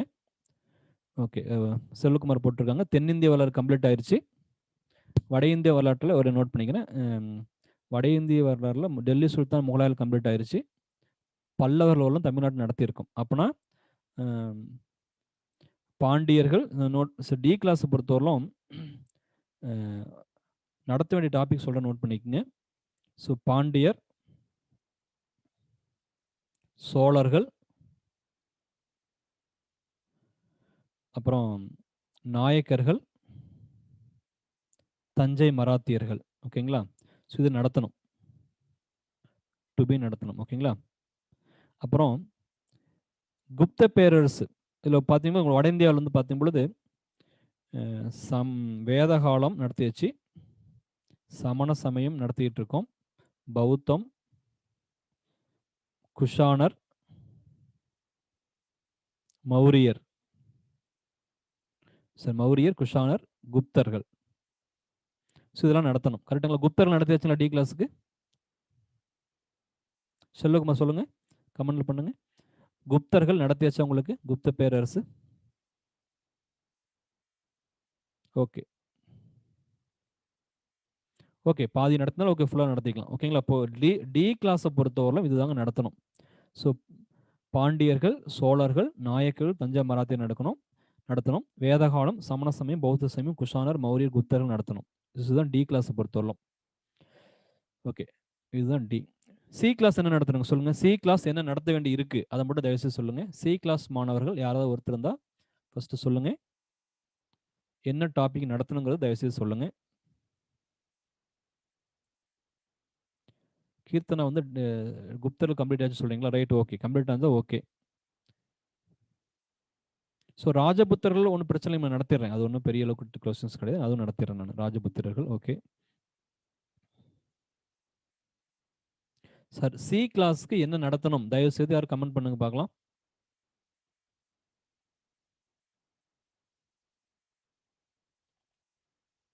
டி கிளாஸ் சொல்லணும் சொல்றீங்க, சி கிளாஸ் யாரும் எதுவும் சொல்ல மாட்டேங்கிறீங்கன்னு அர்த்தம். சி செக்ஷன் ஸ்டூடெண்ட்ஸ் சொல்லுங்க என்ன நடத்த வேண்டி இருக்கு.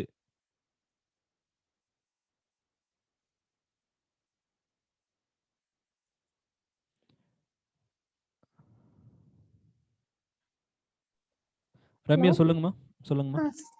சார், இப்ப சமண கோவில்கள் தமிழ்நாட்டுல சொன்னீங்க இல்லைங்க சார்? ஆமாங்க.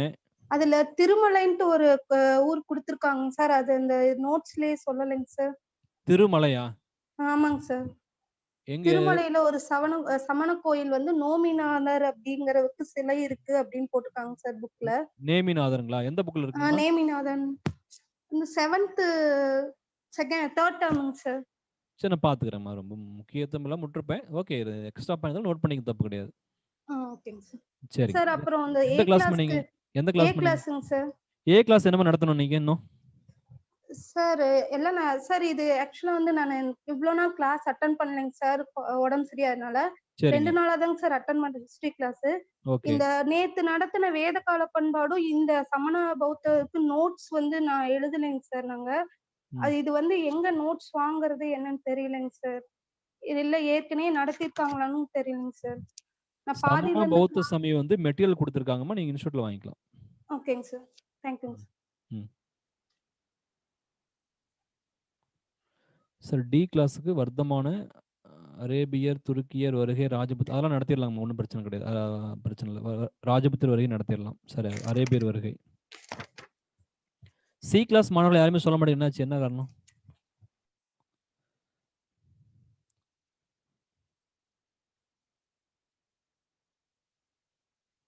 ரஞ்சனி, களப்பேரர்கள், பல்லவர்கள், பிற்கால சோழர், பாண்டியர், தமிழக நாயக்கர் வரலாறு நடத்தணுங்களா? ஓகே, சி கிளாஸை பொறுத்தவரையிலும் களப்பேரர், பல்லவர், சோழர், நாயக்கர், தஞ்சை மராத்தியர் நடத்தணும். வட இந்தியா பொறுத்தவரைக்கும் இந்த மாதிரி வேதகாலம், சமணம் அதெல்லாம் குப்தர்களும் நடத்துன்னு நினைக்கிறேன். அதை பார்த்துக்கலாம். ஓகேங்களா? Right, okay. ஸோ இப்போ சி கிளாஸுக்கும் டி கிளாஸுக்கும் ஆல்மோஸ்ட் காமன் தான், ஒன்றும் பெரிய வேறுபாடு கிடையாது, ஒன்றும் பிரச்சனை இல்லை. Okay. B class Bombay, B class என்ன நடத்தணும்? பி ஃபார் பாம்பே, அவங்களுக்கு என்ன நடத்தணும் தயவுசெய்து சொல்லுங்க.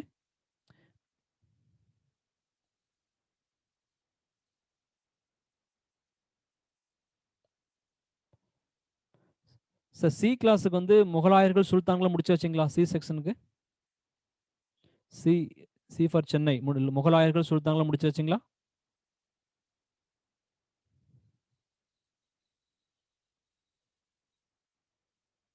Okay, okay, thank you Ranjani. Okay sir, C கிளாஸை பொறுத்தவரை மெட்டீரியல் ரெடி. நீங்கள் என்னைக்கு இங்கே இன்ஸ்டியூட்டுக்கு வர முடியுமோ, அதாவது கிளாஸ் கண்டக்ட் பண்ணுற மாதிரி இருந்தால் அன்னைக்கு கொடுத்துடலாம், ஒன்றும் பிரச்சனை கிடையாது. Right, okay. Bombay, B for Bombay, அவங்க தயவுசெய்து சொல்லுங்க உங்களுக்கு என்ன நடத்தணும், பொறுமையாக உங்கள் மெட்டீரியல் பார்த்துட்டு சொல்லுங்க. இந்தியன் கல்ச்சர் அப்படிங்கிறது எல்லாத்துக்கும் காமனாக நடத்தணுங்க, அதை பற்றி பிரச்சனை கிடையாது, யாரும் ஒரி பண்ண வேண்டியதில்லை.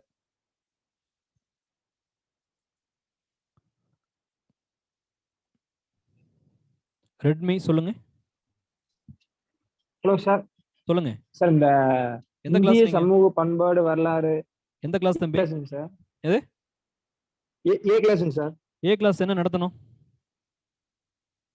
அதான் சார், இந்த யூனிட் 4ல ரோமன் லெட்டர் 2, 3, 4 மூணுக்குமே நோட்ஸ் இங்கிலீஷ் இருக்கும். என்ன சொல்லி என்னென்ன டாபிக் அது? அதான் சார், இந்த இந்திய சமூக பண்பாடு, பண்பாட்டின் இயல்புகள், வேற்றுமையில் ஒற்றுமை, பண்பாடு, இந்திய மதசார்பற்ற நாடு, சமூக நல்லிணக்கம்.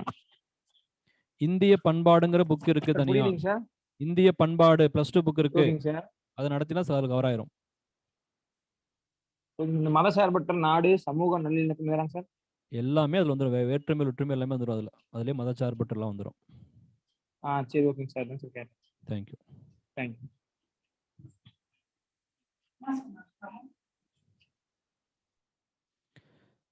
பி செக்ஷனை பொறுத்தவரைக்கும் வேதகாலம், வட இந்திய வரலாறுல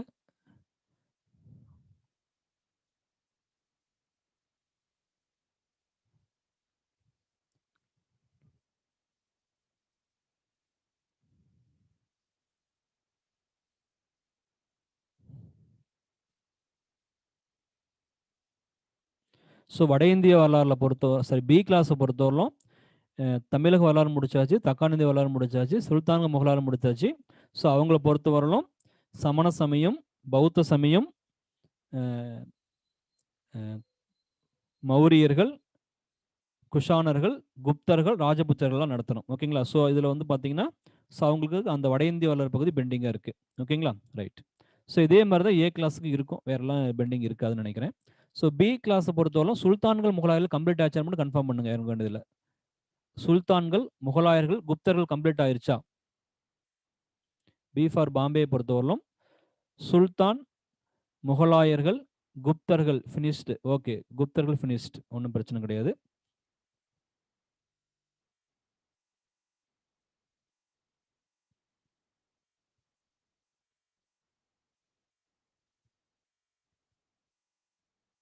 ஏ கிளாஸை பொறுத்தவரை நாயக்கர்கள் நடத்தணும் அப்படிங்கிறாங்க. ஓகேங்களா, நோட் பண்ணிக்கிறேன்.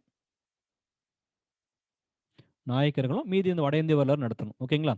ஸோ ஏ கிளாஸுக்கும் சுல்தான்கள் முகலாயர்கள் குப்தர்கள் நடத்தி வச்சுங்களா, குப்த பேரரசு நடத்தி வச்சுங்களா ஏ கிளாஸுக்கு?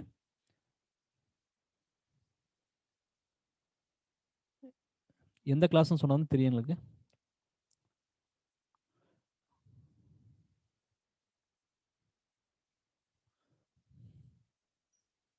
ஏ கிளாஸுக்கு நடத்தியாச்சு sir. Okay, thank you Kavitha. So A கிளாஸுக்கும் நாயக்கர்கள் நடத்தியாச்சுன்னு சொல்றாங்க. ஸோ அதுவும் நடத்தியாச்சு இப்போ, அது ஓகே. ஓகேங்களா, right. Okay, right. So A B C D எல்லாமே பார்த்துட்டோம். ஏ கிளாஸை பொறுத்தவரையிலும் இப்போ வட இந்தியாவில் நடத்த வேண்டியது டாபிக் தான் பெண்டிங். அதாவது சமண சமயம், பௌத்த சமயம், குஷானர்கள், மௌரியர்கள், இதுதான் ராஜபுத்தர்லாம் பெண்டிங். இந்த 3 டாபிக்குமே வந்து ஏக்கும் பெண்டிங், சி டி எல்லாத்துக்கும் பெண்டிங். பி பொறுத்தவரையிலும் பார்த்தீங்கன்னா இதுதான்.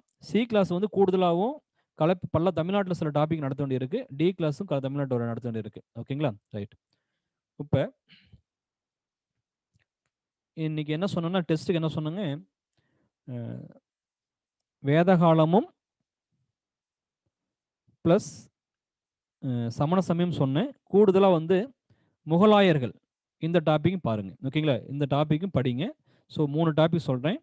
முகலாயர்கள் ப்ளஸ் வேதகாலம் சமண சமயம் 3 டாபிக். ஏற்கனவே பழைய டாபிக் ஒன்று வந்து முகலாயர்கள், இப்போ நடத்தின 2 டாப்பிக்கும் வந்து பார்த்துக்குங்க. கொஞ்சம் முகலாயர்கள் ஏற்கனவே நடத்தினது தான், பட் டிஸ்கஸ் பண்ணிக்கலாம். ஓகேங்களா. எகைன் லாக்டவுன் அண்ட் எக்ஸாம்ஸுக்கு டிஸ்டர்ப் ஆகுமா அப்படிங்கிறது நம்மளுடைய கையில் இல்லை. கொரோனாவுடைய இம்பேக்ட், அரசாங்கத்தோட முடிவு, இதை பொறுத்து தான் நமக்கு இருக்கும். நம்மளால் எதுவும் சொல்ல இயலாதுங்கிறது தான் நிதர்சனமான உண்மை. ரைட். அப்புறம் இன்னொரு காமனாக சொல்லிடுறேன். இந்திய பண்பாடு அறையல் அப்படிங்கிற டாபிக்கு இது ஏபிசிடி எந்த கிளாஸுக்குமே நடத்தலை. இன்னும் சி கிளாஸுக்கு மட்டும் ஒரு 2-3 டாபிக் நடத்தியிருப்பேன், கிளாஸில் நடத்தினேன். ஸோ அவங்களுக்கும் சேர்த்து மீண்டுமே எல்லாமே நடத்திடுறேன் நான். ஒன்றும் கவலைப்பட வேண்டியதில்லை. ஓகேங்களா, அதை பற்றி ஒரி பண்ண வேண்டாம். ரைட். அடுத்த கிளாஸ் உங்களுக்கு டெஸ்ட்டை பொறுத்தவரையிலும் முகலாயர்கள், வேதகாலம், சமண சமயம் 3 டாபிக் டெஸ்ட்டுங்கிறது ஞாபகம் வச்சுக்கோங்க. சுரேஷ் கேளுங்க, டவுட்டு கேன் ரைஸ் பண்ணியிருக்கீங்க. சுரேஷ். ஹலோ சார், அந்த முதல் சமண மாநாடு இருக்குல்லங்க சார், அது கிமு 3ஆம் நூற்றாண்டுன்னு சொல்லியிருக்கீங்க சார். அதோட தலைவர் வந்து ஸ்தூலபாகு சார். ஆமா, அவர் வந்து வேதம்பர பிரிவை சேர்ந்தவர் சார். ஹலோ, இருங்க பார்த்து. முதல் மாநாடு வந்து கிமு 3ஆம் நூற்றாண்டு. ஆமாங்க சார். அந்த 2 பிரிவு தோன்றதை கிபி 79-82 சொல்லியிருக்கீங்க சார். ஆமாங்க. அப்புறம் எப்படி சார் கிமு 3ஆம் நூற்றாண்டுன்னு வரும்? பட் அப்படிதான் இருக்கு தம்பி புத்தகத்துல. ஏன்னா அந்த கிபி 79-82 அப்படிங்கிற மாதிரி சொல்ற கருத்து இந்திய பண்பாடு மாதிரி வருதுங்க. சரிங்க சார். பட் நம்ம என்னங்கிறது ரொம்ப ஆய்வு பண்ண வேண்டாம், இருக்கிற ஃபேக்ட் அப்படியே தெரிஞ்சுக்கலாம். ஓகேங்க சார். ரொம்ப நானும் அந்த கான்ட்ரா எனக்கு யோசிச்சேன், நான் பார்த்தேன். பட் என்ன இருக்கிற ஃபேக்ட் நம்ம அப்படியே ஸ்கூல் புக்ல தெரிஞ்சுக்கலாங்க. ஓகேங்களா. ஓகேங்க சார். ஸோ ரொம்ப லாஜிக்கா திங்க் பண்ணாலும் நமக்கு வேணா வரலாறுங்கிறது கொஞ்சம் கற்பனை நயம் சேர்ந்து கூட இருக்கலாம் இல்லைங்களா. சரிங்க சார். ஸோ அதனால ரொம்ப டீப்பா அதில் பார்க்க முடியாதுங்க. ஸ்கூல் புக்ல என்ன இருக்கோ அப்படிங்கிறது தெரிஞ்சுக்கிட்டா போதும் நமக்கு. ஓகேங்களா. ஓகேங்க சார். நீங்க கேட்ட கேள்வி கரெக்டு தாங்க. இந்த டவுட் எனக்குமே வந்துச்சு. பட் அதுக்கான விடைகள் அப்படிங்கிறது சரியா எனக்கு தெரியல. ஓகேங்களா. ஓகேங்க சார். தேங்க்யூ. தேங்க்யூ.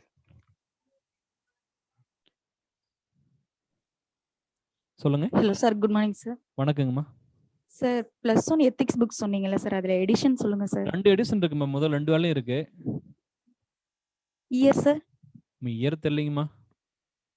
இல்ல புது புக்கே வாங்கிக்கலாமா சார்? புது புக்கு வாங்கிக்கங்கம்மா, புது புக்கு வாங்கிக்கங்கம்மா.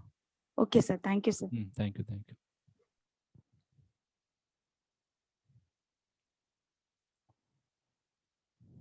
வேற டவுட் இருக்குங்களா இருக்காது?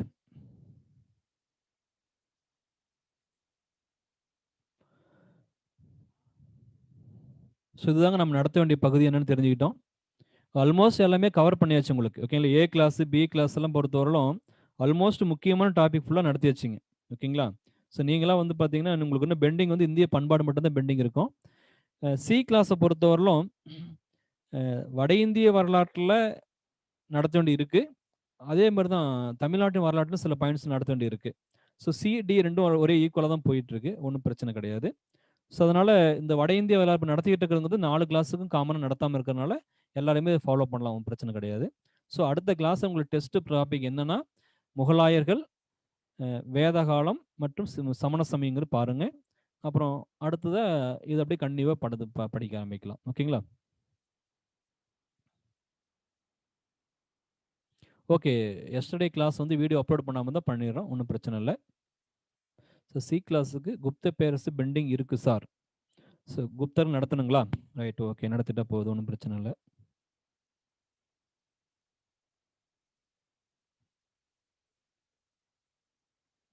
ரைட், வேற சரிங்க. ஓகேங்களா? ரொம்ப நன்றி. நல்லா படிங்க. இருக்கிற டைமை வேஸ்ட் பண்ண வேண்டாம். மறுபடியும் லாக்டவுன் வந்தாலும் வரனாலும் நமக்கு ஒரு பிரச்சனையும் கிடையாது. படிப்பது மட்டும்தான் நம்ம கடமை. ஓகேங்களா? அது ஒழுங்காக செஞ்சீங்க அப்படின்னா நம்ம வந்து டைம் வேஸ்ட் பண்ணாமல் இருந்தால் போதும். புரியுதுங்களா? Right, thank you. Okay, school book details update பண்ண சொல்லி நேற்றே சொன்னேன். உங்களுக்கு என்னென்ன சிலபஸ் எந்தெந்த டாப்பிக்கில் டாபிக் வைஸ் புக்கு சொல்லியிருக்கேன். மறுபடியும் போட சொல்லிட்டு மறுபடியும் போட்டுருவாங்க. ஒன்றும் ப்ராப்ளம் கிடையாது. சரி, வேறு டவுட் இருந்தாலும் கேளுங்க.